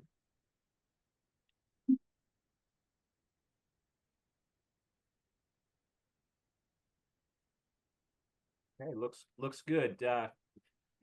Go ahead, Matt. Take it away with your update for our public session. Thanks, and nice to see you all.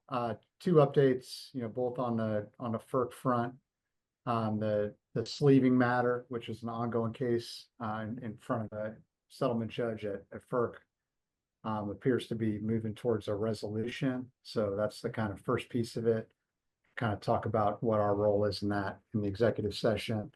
And then the rate case just kind of continues on. There's a series of intervenor meetings with Tri-State set up in the coming weeks, but there's no formal dates on the calendar as of right now. So that case continues just to kind of work its way through the settlement process. Those are the primary updates from FERC. We have some more to discuss in executive session. Can take any questions though before we cut over if they're tailored for the public briefing. Certainly, thanks. And I see Joe Lewandowski's hand up. Yeah, Matt, can you give, just because we're in public session, can you give a really short explanation of the rate case so folks know what we're talking about?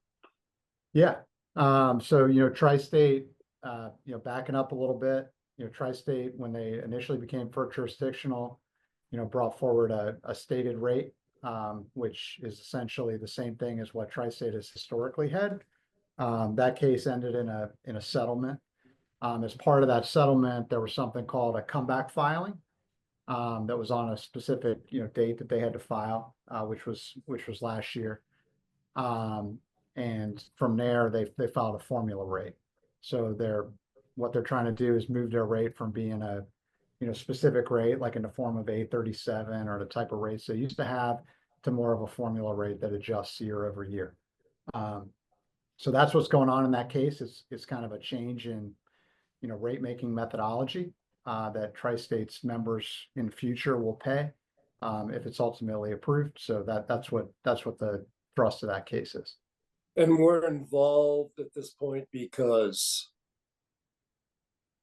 Yeah, I mean, you're going to remain, following the withdrawal, LPEA will remain a transmission customer of Tri-State. So monitoring that situation, just to see how the rate ultimately comes out, what kind of impacts there might be to LPEA as it transitions its role as a customer of Tri-State, because there is still a service component with the wholesaler. Great, thank you. Thank you, Joe. Anything else for Matt before we endeavor to move into executive session? Okay, I don't see anything. Then we would need a motion to move into executive session, and I would remind you that we have added a fourth topic for executive session, which is review of the executive session material from the Finance and Audit Committee. Yeah. And Ted, at this time, I might just specifically state the 4 topics that we would discuss in executive session would be attorney update of FERC and related actions, power supply progress, vegetation management software demonstration, and a summary of Finance and Audit Committee executive session update. Thank you for the clarification. So move. Joe moves to move into executive session. Second. I see Nicole with a second. Any further discussion on that? All right, then all in favor of moving into executive session to discuss the 4 topics that Graham lined out, raise your hand, say aye. Aye. All right. Opposed? 4 abstentions.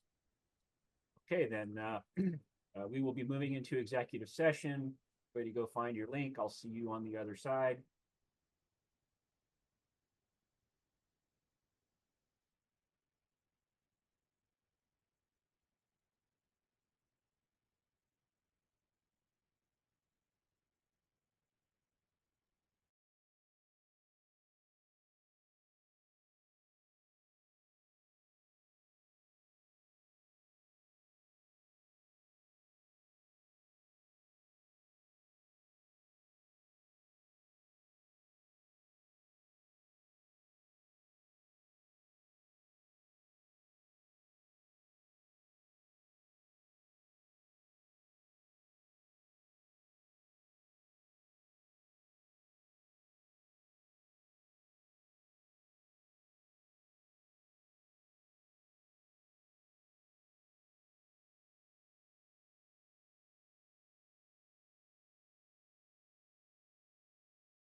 So first to note that there aren't any actions coming out of our executive session. Second to note is that we are looping back up the agenda to item 5 on our agenda, board action agenda. We'll start in there with item A, Finance and Audit Committee update, and there is action required under that. So Tim, will you start us off with update? Thank you. Okay. So the fact report is in the board packet. It got in there a little late, so hopefully you all had a chance to look at it.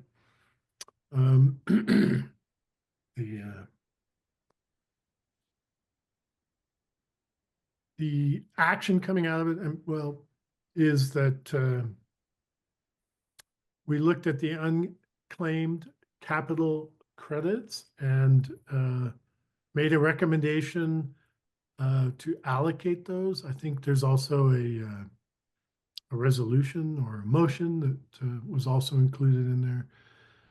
So coming out of that session, let's see. Patrick gave me some language which I want to follow if I can. There we go. So the FAC moves to reallocate $61,290.99 from the unclaimed capital credits general fund into the unclaimed capital credits beneficial electric rebate funds as of December 2024. So in the background, as you can see in the report, was essentially these are unclaimed capital credits that have gone through the 3-year time period and haven't been claimed. And the board typically likes to clear these, and maybe our policy, I think, states we should allocate these each year or at the discretion of the board. And after reviewing this with staff and Patrick, we agreed that going to the beneficial electrification rebates would be an appropriate use for these. And those would occur in 2025. So that's the motion. I don't believe there's a second required, but I'm certainly open. I'm sure Patrick is as well for any questions you might have. Go ahead, Dan. Dan Huntington. Oh, I thought your hand was up. Sorry. Yeah, it is. Okay, go ahead. Just trying to unmute. And this new Zoom format is not the best, not user friendly for me. But anyway, so this is the total unclaimed capital credits, the scholarships and the roundup funds have not been taken out yet, or are they still in this 61? Those were previously allocated, and this is just the remaining balance at the end of the year, Dan. It's kind of an accounting end of year entry to get that balance allocated. There was also a portion that the board voted to allocate for NREL funding. That happened maybe mid-year approximately. Okay. All right, that was my question. Thank you very much. Nicole? I had a similar question about the education grants that are done through Roundup. So answered that. It sounds like that had already been allocated annually. This is excess. Then I have another question about your FAC report, but it doesn't pertain to this motion. I just want to make sure it circles back. I was going to come back to that. Okay. Because I wanted to get the action out of the way soon, and then we can come back for any other questions. Any other questions on this particular motion that's on the table? All right, let's call for a vote then. All in favor of this motion, please raise your hand, say aye. Aye. Okay, is there any objection or any abstention? So it looks like it's unanimous for the members that are present. All right, so are there any other questions on the FAQ report? We covered a lot of things in this FAQ. We changed the agenda a little around to accommodate a presenter in a executive session around the risk policy process. And so it didn't follow exactly the agenda that was published, but we did change it properly in the meeting. And so go ahead, Nicole, you still have a question? Yeah, so when I saw in a couple different places that referenced the payroll expenses being so much higher than budgeted, and I know we've brought in some additional people, and I didn't know if that needs to be considered in our 2025 budget.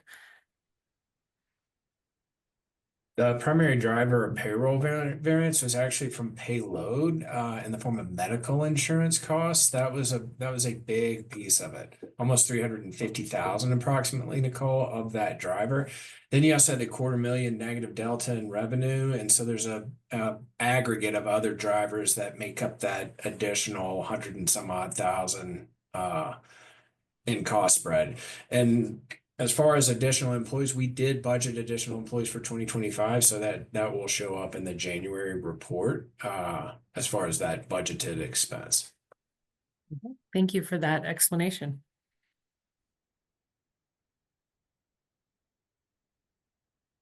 Any other questions or comments or concerns? All right, I think we accomplished what we needed in this section. Thank you. Thank you, Tim. Then moving on to Committee on Policies update. Nicole, would you like to take it away?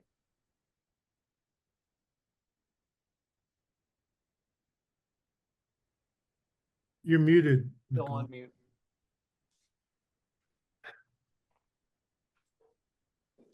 Still on mute. Still on mute. Hear me now? Yep. Yes. Okay. So we went over policy 103. I think this was the third month. All 3 months that I've been on this committee, we've looked at it. We finally kind of finished it up. So we are going to put that forward. It was a unanimous vote that we would like to recommend policy 103 to the full board for approval. So I'll go ahead, I guess, follow Tim's lead, and we already have it on the floor. Is there any discussion about this particular policy? Go ahead, Joe. Yeah, the only in the resolution, I would like to include in there a line that the board will see the list annually. And the reason I bring that up is because I think, not for Chris, but for, maybe future directors, if they want to join something that is, that maybe is something that doesn't help our members or doesn't agree with our values. So I think this is actually item F. So we will probably get to that a little bit later.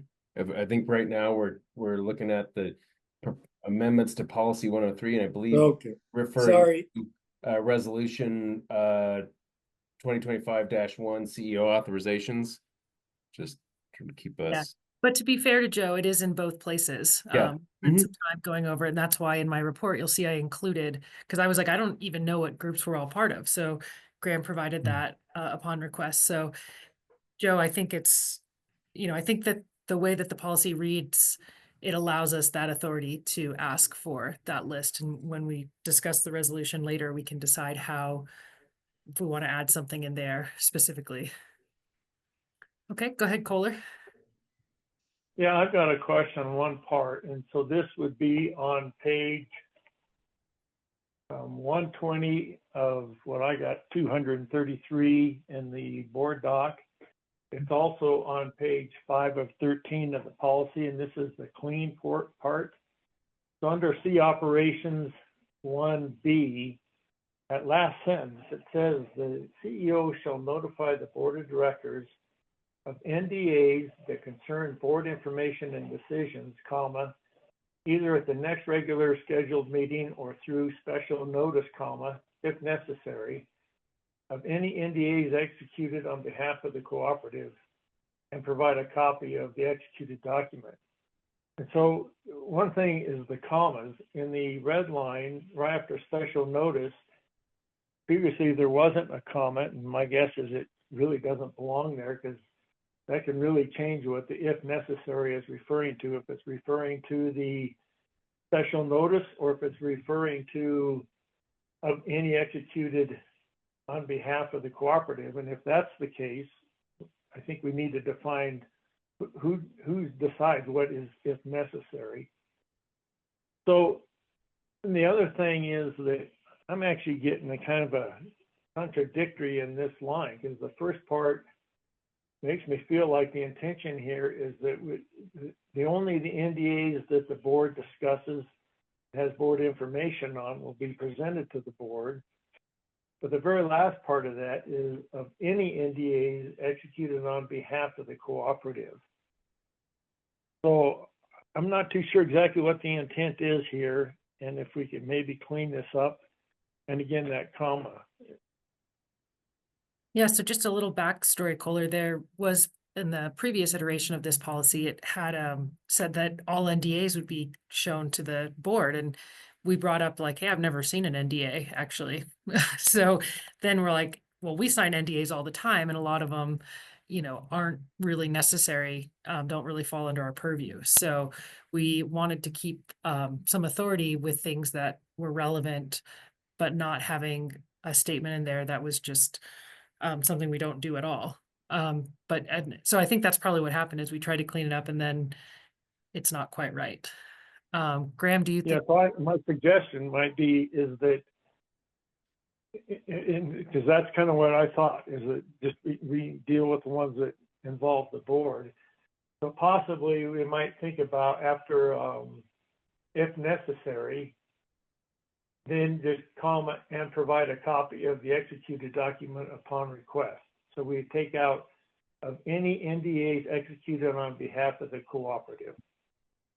So it would be, just so I'm tracking Kohler, it would be, the whole sentence would be, the CEO shall notify the board of directors of NDAs that concern board information and decisions, comma, either at the next regularly scheduled meeting or through special notice, comma, if necessary, and provide a copy of the executed document upon request. So skipping that second comma that before of any NDAs executed on behalf of the company and striking that clause.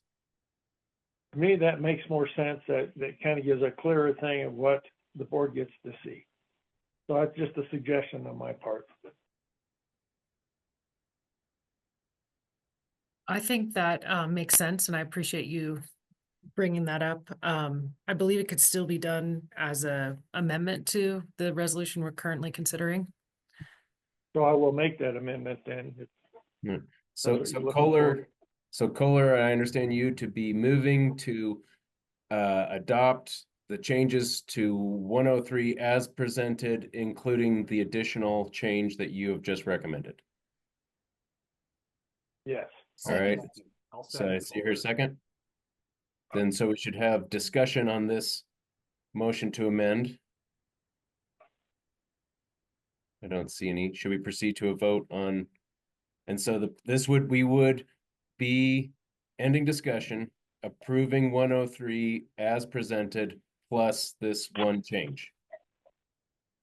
And when we'll be done with 103 after this vote. Joe? Yeah, can you read that one more time with the wording, Graham? Why don't I even show it, just so we can kind of track along. It's this highlighted text, correct, Kohler? So Kohler recommends, it actually would be all the way up here, removing this comma here, and then removing this clause. So sort of ignore this part where the Y and necessary is getting edited. But so this comma comes out, and of any NDAs executed on behalf of the cooperative come out. So it would just read, if necessary, and provide a copy of the executed document upon request. That's good for me. Does everybody understand the proposed change? Yes. Okay, all in favor signify by saying aye or raising your hand. Aye. All opposed? Any abstentions? I see Tim is abstaining, and Okay, the vote I'm seeing outside of approval. okay, well, it passes 9 to 9-ish So one. to 1 abstention. Mhm. Okay, and then I'd say the rest of our committee work was in my agenda or in my report. So if there's any questions about that, feel free to ask them now. Okay, so then I'm done with our presentation. Cool. Moves us on to. Did we agenda lose a item 5. director somewhere along? I think John Lee does not appear to be in attendance anymore, and John Witchell was an excused absence. Yeah, yeah. To be clear, John Lee had a fire to respond to, so that's why and when he left. That's excused. Yeah, absolutely. Okay. Then yeah, moving on to agenda item 5C, NRECA annual meeting. We need to appoint a meeting delegate and alternate to that annual meeting. So let's proceed with that. Do I have any any questions about this process? I'm going to take volunteers or nominations, and we'll get a delegate and an alternate selected. Any questions before we jump into that? Okay, then I will accept nominations, self-nominations included. Tim. Yeah, do we really want to send anybody to the NRECA? Different action. We're spending money for what?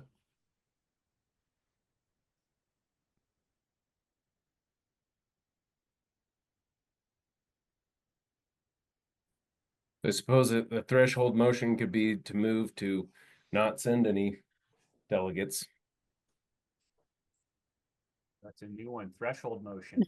I mean, it sort of presumes that we're presuming we're going to send anybody, and so I guess to avoid that presumption, we sounds like we want to discuss whether we even want to send anybody at all.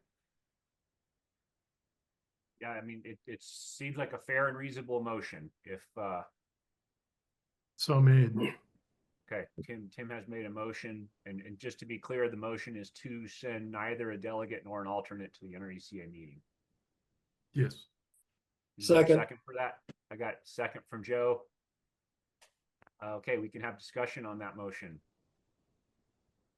Kirsten, is your hand up for that discussion? Yeah. Go ahead. So the delegate to that meeting is also the delegate to the CFC annual meeting and to the Federated Insurance meeting. So if we do that, I think we can participate in those other two remotely, but we can't participate in the NRECA one remotely. Graham, do you recall that? I think we can vote in absence at those other two. By proxy, that's a Yeah. good question. Janelle, maybe if you could kind of look at some of the pre-meeting correspondence that we get from these entities and see if we have an opportunity to mail in a ballot. I'd appreciate it if that's. Because it may be a bigger question than just NRECA. Thank you. Nicole, go ahead. I did, when I had the same question, Tim, I was like, is this worthwhile of anyone to go? I looked into our geothermal resolution. So, it passed out of regionals and it was going to, they had a meeting in Florida that was like where they would decide if even, because it only passed out of the regions that it was put before it, but there were other regions that had already had their regional meetings. So I actually don't even know if our geothermal resolution will have made it. I saw they met in Florida on the 15th of January. And I haven't seen any information come out of it. I don't know how important that is to anyone, but if there was a desire to kind of see that one through, I don't really know if it's going to be something we even get to vote on. Thank you, Nicole. Rachel, your discussion or comments? Question, does this have to be decided today? Or can we push back to next month? It is, the power exchange is March 7th through 12th. So I think the idea of like trying to get appropriately priced travel plans and timely registration fees and things of that nature make it now the right time. And we probably have a deadline for appointing, but I'm not sure if it's within the next month. I guess just full disclosure, I don't understand enough of the feels like you could look at this as having potentially a greater strategy to it and perhaps more information, or you could just look at it as we're not sending anyone this time, we'll figure out the bigger strategy later. And I'm feeling I don't know the consequences of just not sending anyone. Are there consequences outside of what Kirsten mentioned? I will say this, Janelle has provided me that the deadline to verify our attendees is February 28th. So we would meet that deadline at the February meeting, just transparency about deadlines. Joe Lewandowski. Yeah, I've never been to one, but from all reports I've received, I heard this from Nicole that, we're so far ahead of so many of the other co-ops that, we're not really learning anything there. I want to bring value to our members, and to put Chris on the spot, we had a brief discussion of his attendance at the Florida meeting. So Chris, if you wouldn't mind weighing in. Yeah, I'd be happy to, if that's all right, Ted. So I did attend the CEO close-up meeting. It's their annual meeting of member CEOs. Was reached out to several peers in Colorado, and they said, that's a valuable meeting for them, and so decided to go to that, especially as I'm getting settled in. I will say I would largely agree with Joe's comments. I did not find a lot of the content particularly useful for our situation. I've shared with several of you kind of my disappointment in the positioning right now of NRECA, and policy wise, they're headed in a very different direction from our decisions. And the sessions that they had, I think, really reflected that. And the vast majority of their members are very small and within G&Ts and have just very different set of issues that they're dealing with. Not to say it's totally different, but we're obviously going in a different direction from most other co-ops in the country. And it's frustrating because I feel like our drone discussion, this would be the perfect thing for NRECA to tackle, understanding the risk implications, understanding fire insurance risks. I saw none of that at the meeting I went to a couple of weeks ago. So to Rachel's question, what are the consequences?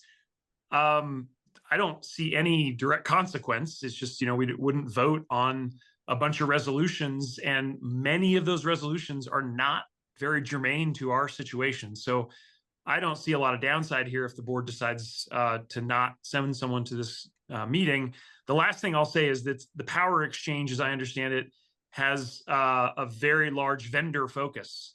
And I don't know that there's a lot of value for you as directors having a chance to interact with vendors. So I guess if I were in your shoes, I would be pretty skeptical. Thanks, Chris. Kirsten, go ahead. Yeah, so there are two pieces to that, Chris, the power exchange, and then there's also the one that's more staff oriented, and that's what all the vendors come for. So usually the directors just go through and get all the free stuff, so they're not doing too much lobbying with the vendors. Joe, I heard what you said, that you had heard that like Nicole doesn't questions the worth of it, and I appreciate the detail that she goes in on her reports. For me, it's not what you learn in the sitting, it's what you learn at the lunch table.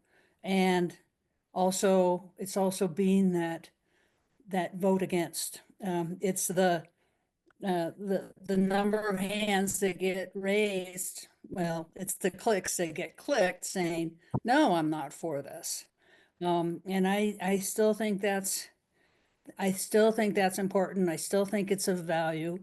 I have discussions at every one of these with somebody who I totally disagree with, and we end up at the end still totally disagreeing, but at least we had the bloody discussion. So I'm for this kind of stuff. I believe in making change from within. And that's why I would say, I think we should send somebody. I don't care who goes. It should be somebody who's willing to engage with people who they don't necessarily agree with, though. That's my take on this. So I don't know whether I'm voting yes or no, because I'm not 100%. Yeah, no, good, poignant discussion, Kirsten. And Graham, correct me if I'm wrong, but the motion on the table is to send nobody. So that's the pending motion that's under discussion. That's what we're discussing right now. So Rachel, go ahead. I think I just want to echo what Kirsten was saying, and that was speaking more to my commentary on what are the consequences. And it's less so, is there some punitive something if we don't go, our membership dues go up, and it's more so, I think, in the political capital space, and then also just in the influencing of the legislative space, which I know we're in the deep minority. I just have yet to hear what our alternative channels are. And so I have questions that just makes it hard to make a decision on the fly. Thank you, Rachel. Go ahead, David. Yeah, I do not want to put Director Metzler on the spot, but as seeing she's our CREA director and does an awesome job and probably has insight on the upcoming power exchange, if she's willing to say anything, I'd appreciate it. Holly, am I putting you on the spot or not? Or thank you for the question. I don't know if I have a whole lot to add to this. It's kind of difficult because we are in a very different position than the vast majority of the cooperatives that are part of NRECA. And it's kind of, our vote becomes like a drop in the ocean, more or less. The only, the biggest upside that I see, like Kirsten nailed it. I mean, a lot of this real value comes from the table discussions, from talking to the other cooperative directors. I mean, you're talking to a broad swath across the entire country, which brings in a wide variety of perspectives at times. How many hands go up on an issue is always fascinating to me. So the only other piece that I would say is that, we do provide a window into a future that's completely different than a lot of these guys. So I think that there is some value in that for them, and I mean, we don't operate in a vacuum, right? I mean, there's other cooperatives. I mean, if we could all figure out how to work more together, I think there's value in that as well. But I don't think, all by ourselves, we're going to change anything at NRECA. I don't know if that helped at all, but. no, Holly, I appreciate it, and I appreciate all the hard work you're doing at CREA. And yeah, I attended last year in San Antonio, and it's a lot of people. And yeah, Nicole and I had to push through all that. But what Kirsten said is at lunch, I learned stuff from other members. So eating lunch there, or eating dinner, or just mingling with the people versus it is a totally opposite position that we have. I'll leave it at that. And thank you, Holly. Okay. Yeah. Thanks, David and Holly. Tim, go ahead. I think it would be helpful to know the status of the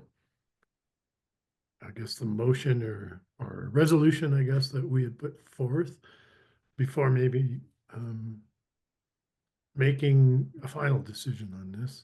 Because if it is advancing, I think we should be there to support it. Otherwise, I think I'm looking at this as we're about to have a rate increase for our members, and at the same time, we're sending a couple of people to, I'm not sure where it is, Florida or someplace. Atlanta. You know, as to tilt at a windmill, you know, like Don Quixote or something, you know, and I just don't think that's worth spending the money on. So if we've got a stake in there in terms of a resolution, go for it. We can always go to the next. I mean, it seems like they have these every 3 months or something. You know, it seems like we're always faced with NRECA delegate this or delegate that decisions to send people someplace. And I just don't see the value in it at that frequency and at that cost. And I don't want to face members and say, yeah, that's the kind of thing we spend our money on. It doesn't do us any good, but we help some other co-ops. Maybe that's worthwhile, but you know, there might be other ways to do that as well. So that's my comment. Just to your comment, Tim, you know, the motion in front of us is a yes, no vote on whether we send somebody or not. And we're going to continue discussion and have that vote unless you decide, I mean, you made the motion, so unless you decide to modify that. I mean, that's a good point, and I appreciate that. So given that we don't know the answer to the question about the resolution that we put forth, I would say that I could table this till next month, where we could make a decision with more information. And okay, so modifying your motion from not sending anybody to tabling the decision until next month, that's somewhat accurate? Given that we have information about our status of our resolution, whether it will be considered at this meeting or not, essentially. Okay.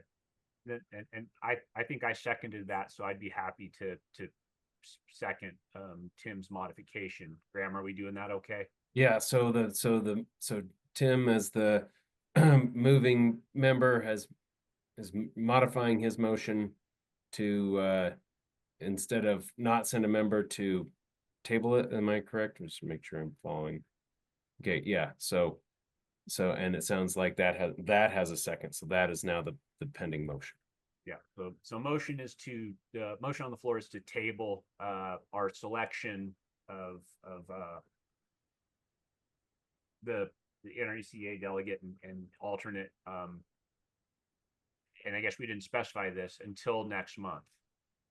And just one quick data point as to answer Kirsten's initial question, because it's a quick answer. CFC's annual meeting is actually in June in New York. And although I wasn't able to track it down on Federated's website, Janelle tells me that Federated is typically in conjunction with CFCs, not with NRECAs. So we probably aren't going to kill both of those other two birds with this stone as a data point.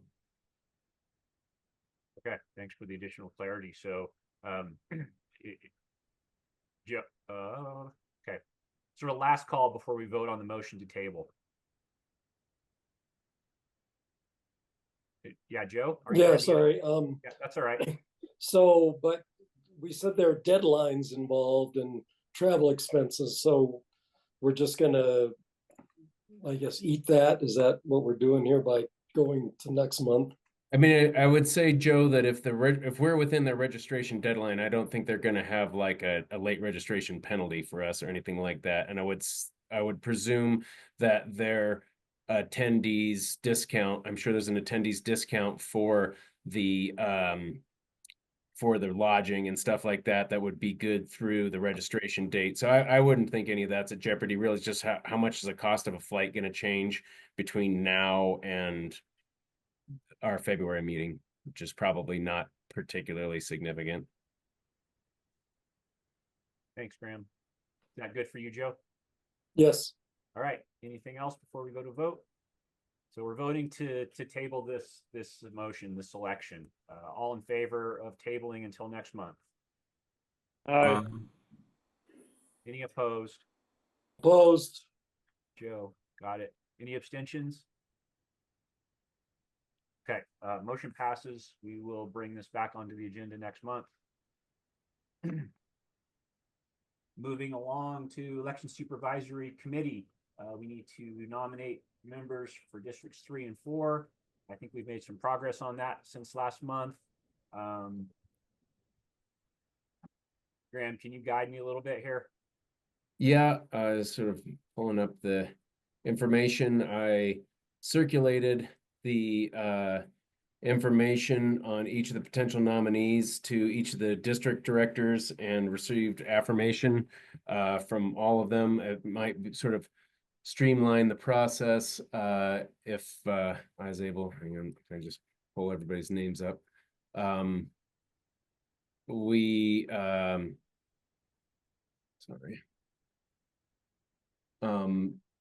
had District 3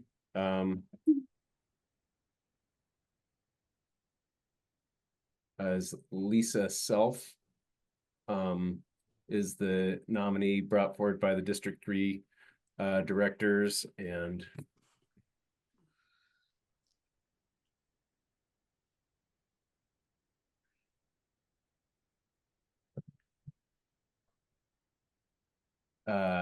Liz Burris is the nominee from the District 4 directors. And so the specific action, Graham, is for the full board to Yes. approve those Yes. those nominations? Yes. Okay, so Rachel. I move that we approve the nominations for our election supervisory committee. Second. Second.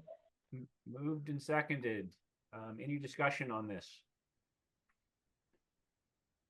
Seeing none.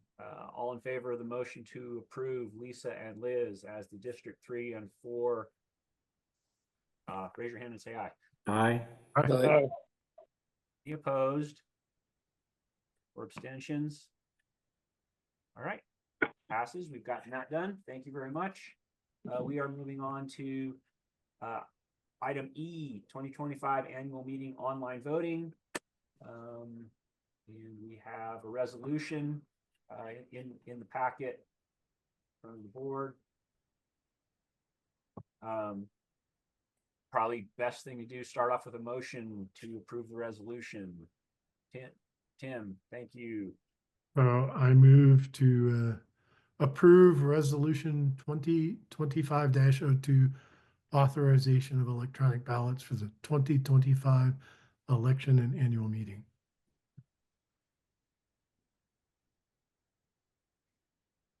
I'm on second. Second. All right, Kirsten, moved and seconded. Any discussion on this resolution? Kohler, you're first. Yeah, I have two questions and then I'd like to make an amendment to it. And the first question is, and I'm in favor of this, by the way, but if we go with a different vendor, do we have what it takes to carry this program on to a new vendor as far as doing our elections? In other words, we have selected the vendor for this year under resolution 2024-12, and right.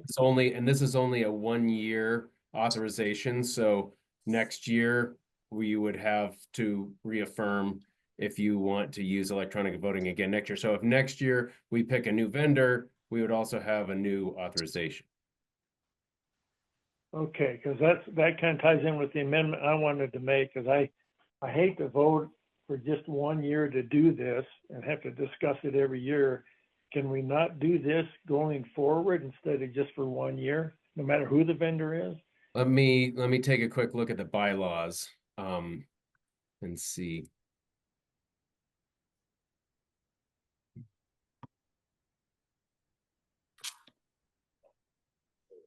Is it okay if we take Kirsten's comment while you're looking that up? Good with me. Fine. Go ahead, Kirsten. Yeah, I don't know. Lawyers and quick looks don't kind of blend well. Yeah, I am for this. I do want to express that I have heard some concern from members who just have this kind of subtle distrust of electronic things. And I know from looking at the plans that we've put together and the plan and the vendor that we've chosen, that we've addressed those issues, and I feel good about that. And I I think anything to get more people to vote and to enfranchise voters is much, much better than anything that would disenfranchise voters. So I am definitely for this amendment, and I realize that there are some concerns from folks, and we need to work as much as possible to allay those concerns. Thanks, Kirsten. Dan, you want to go ahead? Yeah, I'm a little bit on the fence yet, leaning towards for it, but I still have a concern that every member is going to have a mailed ballot, because we do not know who has Smart Hub. We probably do, but you know, there's a lot of members that do not have Smart Hub. They'll come in and pay cash and whatnot and don't study their bills. And so it's seems to me like a added cost. Well, and let me describe what we're looking to do as subsequent to this, Dan, right? Is that on Friday, the Committee on Policies will be looking at some amendments to Policy 105 to line up with this new electronic voting if approved. And one of those things would be to allow certain members to opt out of a paper ballot, right? So you are right, as it stands, everyone would get a paper ballot. And so in order to get the cost savings, we would like to be able to have people opt out of receiving a paper ballot. And so as a policy matter, would make that available. It would be an affirmative opt out. So everybody would default to a paper ballot. And if you are paperless, like say my family is, you would affirmatively opt into electronic only. Does that make sense?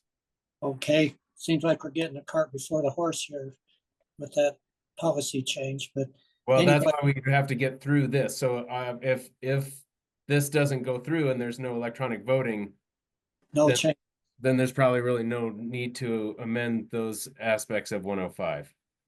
Okay, that's my biggest thing. How are we going to communicate that people opt out? This is a big problem with a lot of people that don't get their message some way other than electronic. Most people don't read their bill. They see the bottom and they'll pay their bill. And if that message is on their bill, they lose out. So I don't know, our messaging needs to be to where we get to all members some way better than what we've been doing. And Dan, I would add, point of clarification that Graham, he had mentioned certain voters would be able to opt out. And I just want to clarify that would be all voters would have the opportunity to affirmatively opt out of the paper ballot. And to your point, as with all of our election communications, we are procedurally directed on communicating to all of our members via their preferred method of communication. And so I just want to make it clear that we follow and are compliant with any annual meeting related communications, making sure that we're not just communicating digitally. Okay. Thank you. Yeah. Okay. Back to you, Kohler, and I know it looks like Graham's still diving in. All right, then we'll take Joe's comment in the meantime.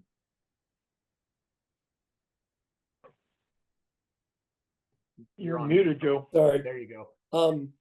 I just want to make sure I don't quite understand what we're doing with policy 105, but I want to make sure we're not running into anything like we did last year, where we had a error that forced the election back. So just want to get assurance from Graham that no matter which way we go here, that we're going to meet all of our prescribed deadlines. Yeah, we should absolutely meet all of our prescribed deadlines. And I think one of the questions right, and might answer hopefully both your question and Kohler's question simultaneously, right? Is that our bylaws at Article 2, Section 5 say each member shall be entitled to one vote and no more upon each matter submitted to a vote at a meeting of the members. At all meetings of the members at which a quorum is established, all questions shall be decided by a vote of the majority of the members voting thereon in person, and where authorized by resolution of the Board of Directors, by written mail ballot or through a secure and verifiable electronic transmission system, electronic ballot, except as otherwise provided by law, the certificate of incorporation, or these bylaws, right? So, and we theoretically are supposed to have a resolution to authorize electronic balloting if, as Kohler says, a continuing resolution might be appropriate. As I look at it, and I looked at also the Cooperative Electric Association statute, I don't see anything that really prohibits this from being a continuing resolution, as I understand Kohler's question to be. Rather, as opposed to an annualized resolution, could it be continued? That was your question, right? Kohler? Yes, so I will make an amendment that addresses that. So I would make the amendment, we change the title to authorization of electronic ballots for the annual elections and the annual meetings. And then in the the fourth whereas, we would change that last line to ballots for the annual elections and the annual meetings. And the same change in the now therefore, take out the 2025 election and annual meeting and replace it also with annual elections and the annual meetings. Do we have a second? Joe second. Yep.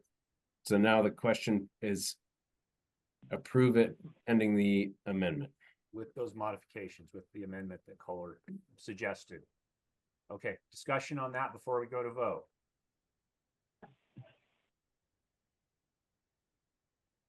All right. Oh, I see Tim. Yeah, sorry.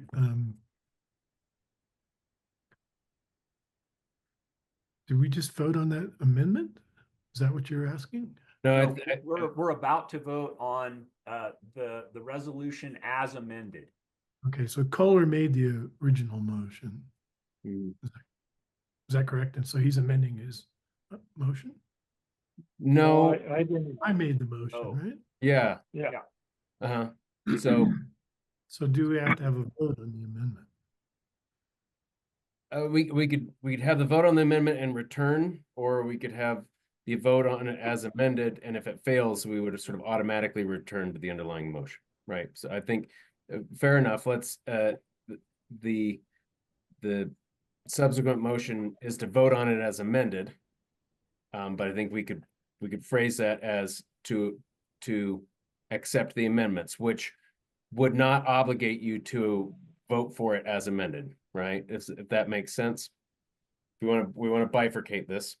We can say Kohler has a motion to amend, right? And then we would vote on whether or not to amend this resolution, and then we would vote on whether to approve it as amended. And if you vote for the amendment, does not obligate you to vote to actually approve it as amended. Does everyone understand that? Sort of. I mean, I'm just sort of saying, so that's. And if you don't vote for the amendment, then we will revert back to voting for the non-amended version. Yes, if the motion to amend fails, then the original motion would resume. All right, so under that context, I'm not sure, my comment about the amendment is, I'm not sure what that really does for us. It sounds to me like having this come up each year for the board is not a bad idea. It's a good idea, personally. So I'm not quite sure, Kohler, what you believe we are gaining by this. I just don't want to have the discussion every year. I think it's I'm in favor of it, and I'd like to see it happen every year. And I really don't want it to where someone like myself that's in favor of it and likes it, and then next year you take it away from me. I'd like to go forward with it and use it every year instead of having it up in the air each year. Okay, I appreciate that. That's very helpful. And my reasoning for maybe having it for this year is it's the first time, right? And I think another aspect is that it's just, maybe you change this, but it says we've appointed this particular ballot system, this particular company. What if we change that, right? So I think given that we've not been down this road before, having a one-year resolution is a good idea so that if we look at it next year, we have an opportunity to change it. I guess maybe we have the opportunity anyway, but it brings it back on the radar. And so that's my thinking, my comment. There you go. Thanks. Thanks, Tim. I'll stick my hand up and weigh in. I'm gonna vote against the amendment for Tim's reason and just purely complexity reason. I think we have a good resolution in front of us. It's clear. It allows us to accomplish the thing that we want to do. I absolutely realize that it forces us to have some form of this discussion and vote again in a year, but I think it's worth it for the clarity that it provides. Any other discussion before we go to vote on the amendment? Okay, so all in favor of Kohler's amendment to essentially make this a, help me with the terminology, Graham, a standing resolution? Yeah, with versus just this year.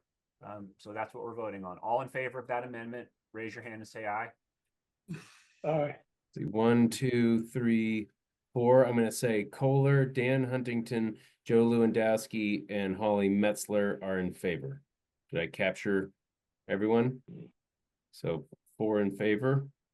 Okay, opposed to the amendment, raise your hand. Hold it, keep it up. Ted Compton, Nicole Pitcher, Tim Wheeler, Rachel Landis, Kirsten Skihan, and David Lucian opposed. So it would appear that the amendment fails. We now revert to the original main motion. This is to approve it as submitted. Okay. Any more discussion on approval of resolution 2025-02? Seeing none, all in favor of approving the resolution, raise your hand and say aye. Aye. This appears unanimous. Any opposed? Or abstentions? Okay, motion approved. Thanks for walking through all of that.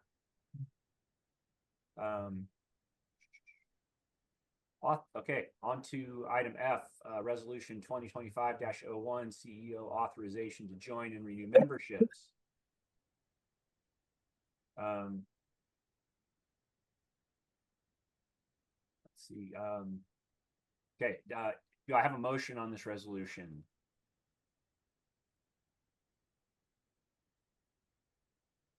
So moved. Thank you. Tim moves to approve. Second. I see Joe in Basically to second. approve resolution 2025-01 as is. All right, thanks for the clarity. And second by Joe. Yes. Discussion on the resolution.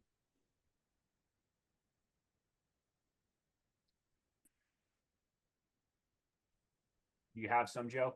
Yeah, what I stated earlier at the wrong time, do we need something in here? And I'm just throwing the question out. Do we need something in here that says that the CEO will, present the list to the board annually? I would like to see it. Again, I don't want to create any work that doesn't have to be done, but that's kind of my concern. Nicole?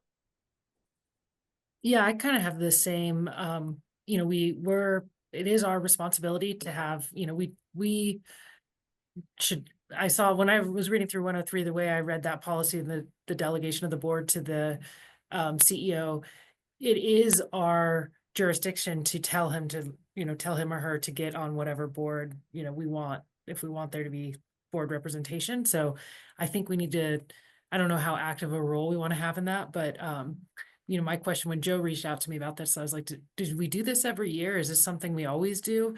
Like, is this and now because it seems like to me by reading this resolution, and I might have read it wrong, it's sort of like now we're just giving that authority away, and then there doesn't seem like there's any role for oversight anymore. So I think I would be fine with the resolution as long as it included, an annual review by the board. Thanks, Nicole. Joe, you have more on that? Yeah, I'm just looking at it and thinking it could go in the, one sentence in the second or third, whereas just basically saying the list will be presented to the board annually for review. I'm gonna just share my screen really quick to identify where this amendment would be. Yeah, and help us be clear on that, Graham. I mean, I guess I would react to that and suggest that if it's not in the resolved, it may not be required. Yeah, I would say here, now therefore be it resolved that the Board of Directors of La Plata Electric Association hereby authorizes the CEO for the 2025 year to join and renew memberships in such organizations as deemed beneficial LPEA and its members in CEO's discretion, and then maybe even say, and to report such activities to the board. And so that way, whenever the CEO takes the action to join or renew a membership, we would just report it to the board, and probably in an appendix form. Like, we renewed our CREA membership, we renewed our NRECA membership, whatever those sorts of things would be. Okay. Yeah. Joe, do you want to? Yeah, that's not what I intended. I would like to see a separate sentence, and basically that we see the list and not just, well, we renewed this or that, because I don't remember from year to year, what we've done or not done. And again, I brought this up last time, and at the committee meeting, is we are a member of Club 20, and the one time we've seen this list, I was looking at Club 20's website, and it was all about, all the things that we're trying to get away from.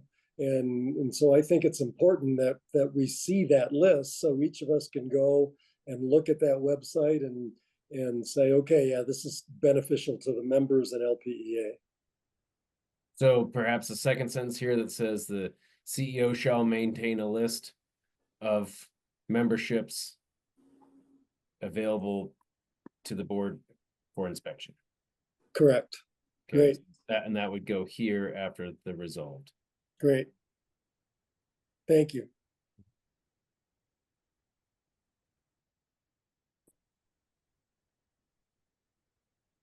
So I think now we'd probably need to have a motion, just like we did to the last resolution, a motion to amend this accordingly. Then it'd be second, it would be discussed about whether to accept the amendment. And then if that amendment is accepted, then we would vote on whether to approve it as amended. I move to amend the resolution as stated. Ted, you're muted. All right, thanks, Kohler. I'm looking for a second to Joe's motion. Second.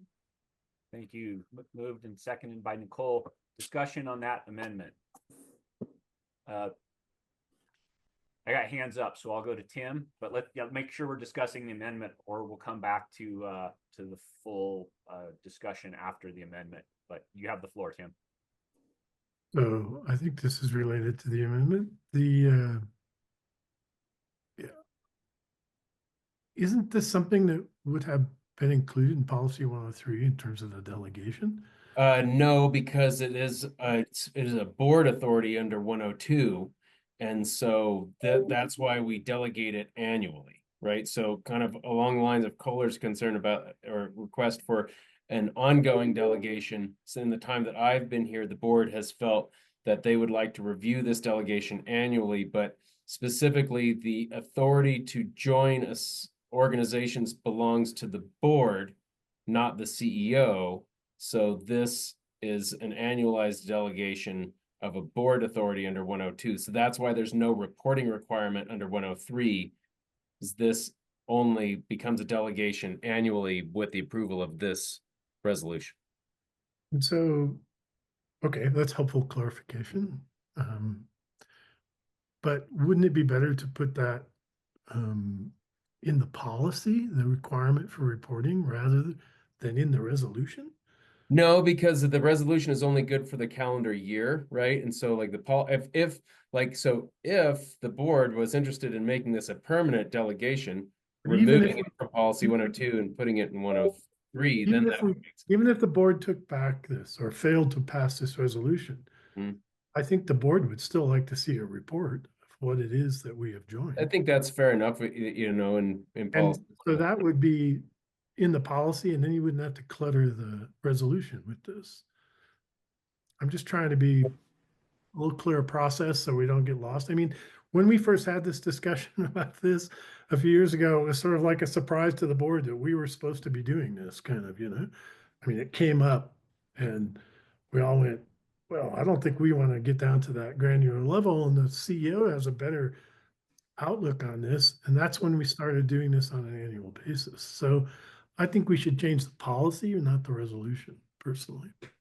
So that's that's why I would not vote for this amendment. Thank you.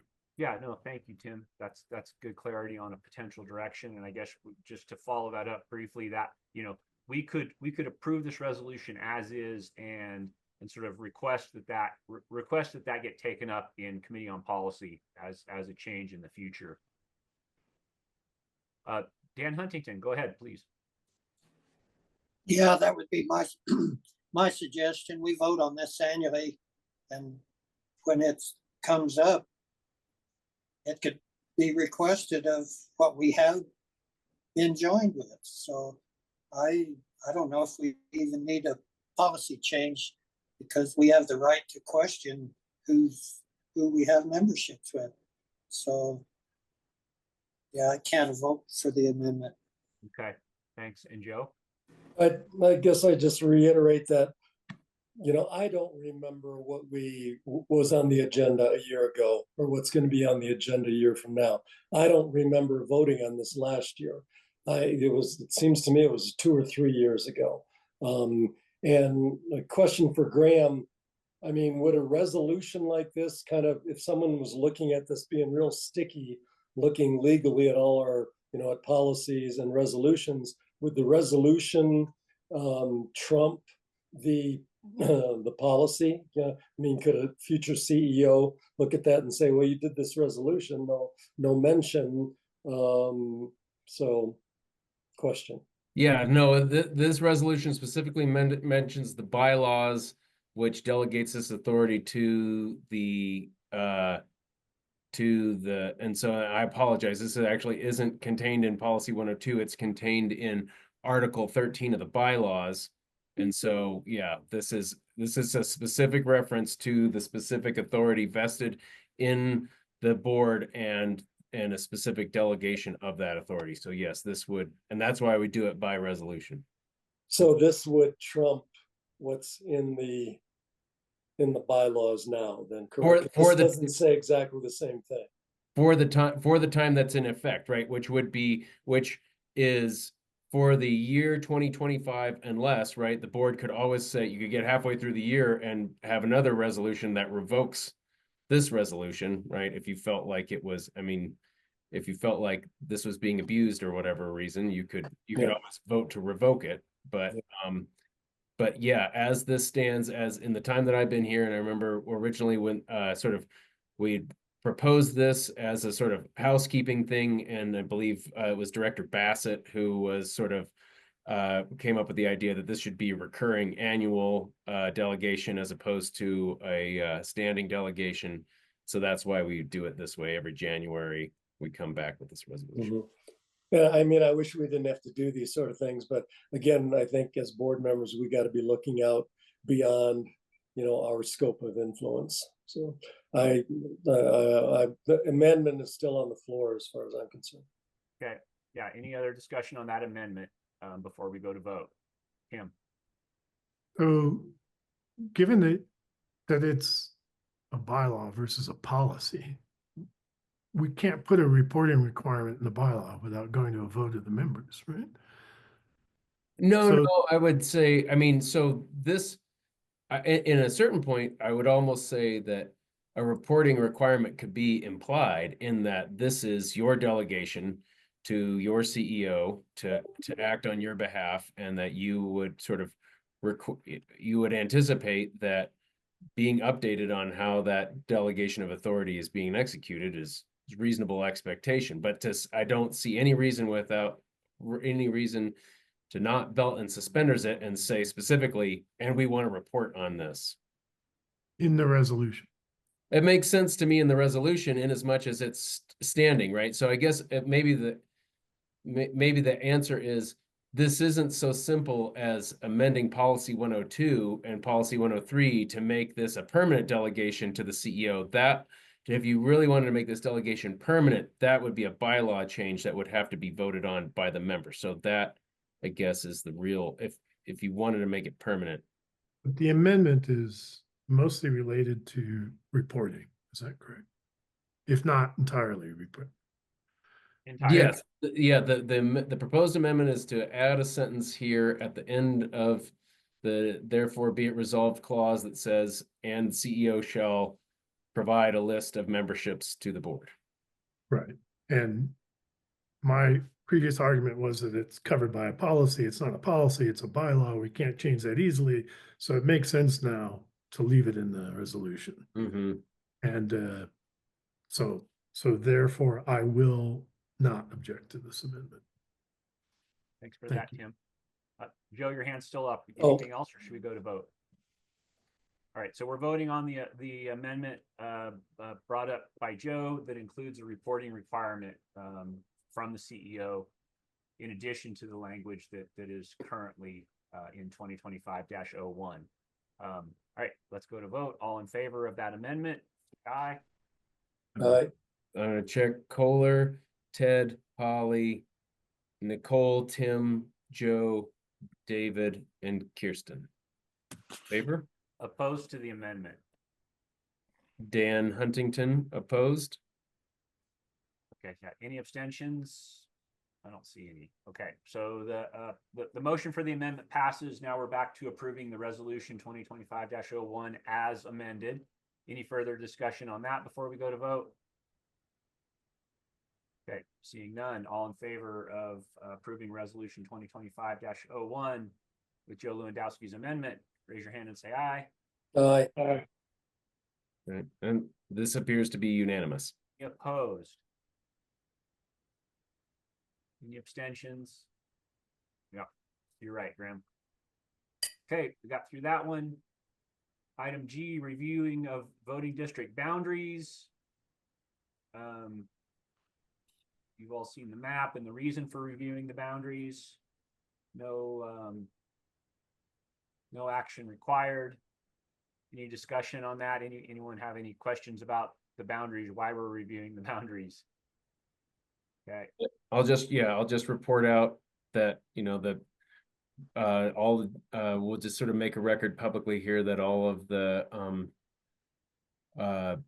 districts are within less than a percentage of each other of being a quarter of the membership.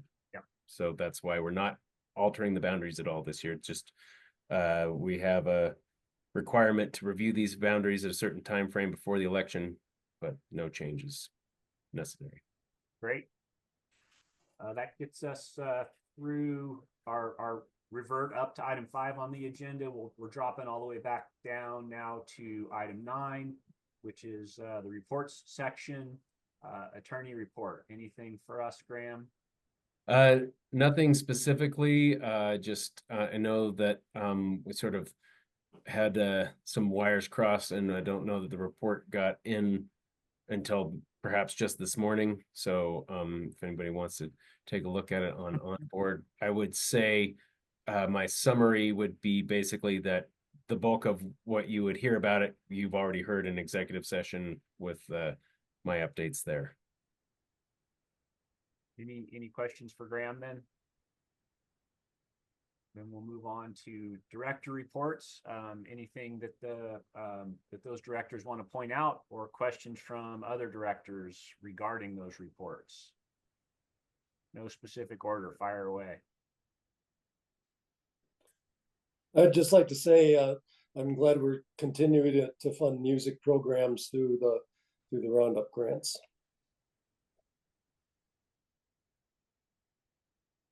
Okay, anything else on reports?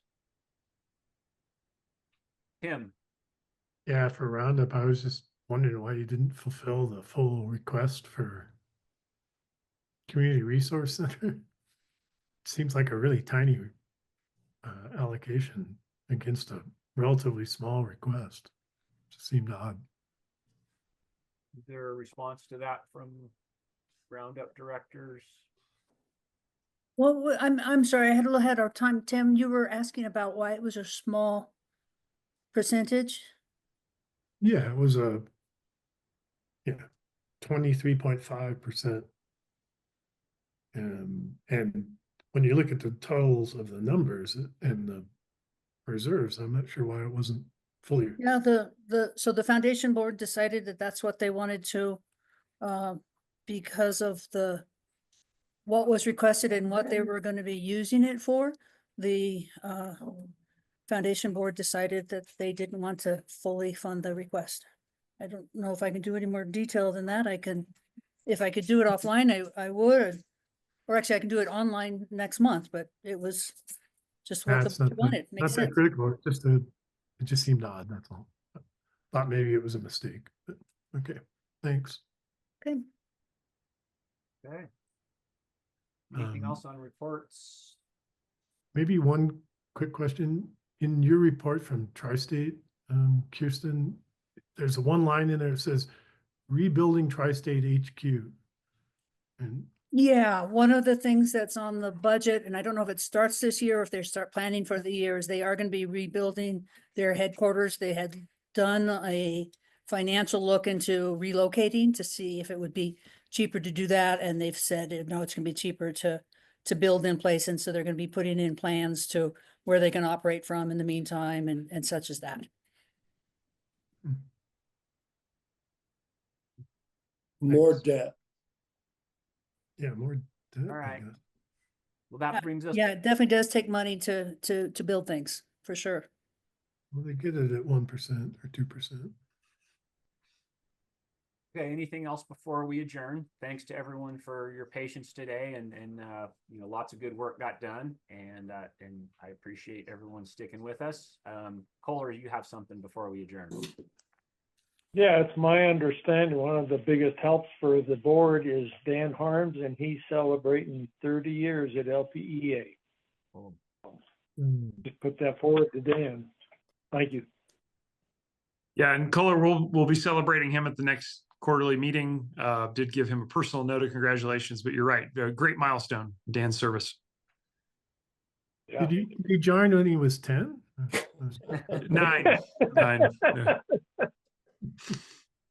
And Joe Lewandowski, something else before we adjourn? Yeah, just going back to the beginning of the meeting, I really wish we could have a discussion about what we can not argue, but somehow respond to members. The same questions come up all the time about the buyout. We've been working on this for 6 years. These people haven't been to any of our meetings. We put out lots and lots of information. I think we could maybe point to a package of press releases and our website that explains all this. So we just don't, like Kirsten said earlier, we just kind of nod our heads and move on. And I think we can give a generic explanation now that we have Graham's blessing of the PPAs, that we are seeing bids come in for new power that's 50 to 25% less than we're seeing from Tri-State now. So I just think we're when I was on the planning commission, when a member of the public would come in and ask a question about, some zoning or something like that, we were able to kind of answer there on the dais. It wasn't a debate. It was just saying, here are the facts. And I don't think I think we're doing ourselves a disservice and our members a disservice by being able to say some basic factual information. And I would really like to see that on our agenda sometime to discuss. Yeah, thanks. Thanks for bringing that up, Joe. I mean, I feel slightly uncomfortable about, not being able to answer simple questions in the moment, but I also understand the slippery slope of, when does a simple question turn into a non-simple answer or a discussion? So, yeah, I think it can be discussed, and there might be some way to be directionally better on that. Thanks for bringing it up at the end of the meeting. Dan Huntington. Yeah, to Joe's comment, if we tell them we can buy power significantly less than what we're paying now, we better be ready to back that up and tell them why we've got that rate increase coming down the pipe, because that's going to be very contentious if we start putting that out there like that and not being able to explain that rate increase. Yes, sir. Yeah. So sometimes the simple answers aren't as simple as they may seem, but still, Joe, I hear your point. You got something else there? I'm sorry, I just got to respond. At least 3% of that is going against inflation, and we haven't raised our rates since, what was it, 2022, I think, or 2021. So it's not like this is just going to pay for that. It's inflation was a huge part of that, as our staff explained. All right, everybody. Thanks. I guess I already said it, but I'll say it again. Thanks very much again for your time, and apologize for taking it over what your expectations were. And I mean, you've heard that from me a few times, but Chris and I are just getting used to this as a team, as the people who are building the agenda, and you have my dedication to trying to be more accurate with that. So with that, I will adjourn the meeting. Thanks. Oh, Tim, sorry, don't want to. The question to your comment, we increased the length of the FAC meeting because we didn't want to set an expectation of 2 hours and go 3. And I think setting the expectation we get out of here at 1 when we're consistently getting out of here at 2 or 3, maybe you should flip that expectation. Set the meeting to 3 and get us out at 1. Yeah. Just as an point taken, and I do know that you haven't always run all the way to your time limit at FAC. So sometimes there's a concern that if you make the truck bigger, you're still going to fill it up. But you have proven in FAC that that's not necessarily the case. So sometimes we run over too. Yeah, you're right. But from a scheduling standpoint, you're talking about a lot of people who don't know where to. You know what I mean? If you get out at 3 instead of 1, that's a bigger impact than you thought you were going to get out at 3 and you do. That's the issue in my opinion. So thank you, but I think you're doing a great job, and I know it's a difficult crew here you're dealing with. So it's not a criticism; it's a suggestion. Thank you. And well taken. I appreciate it. All right, everybody, enjoy the rest of your day. Meeting adjourned. Thanks a lot. Take care, Happy everybody. snow down.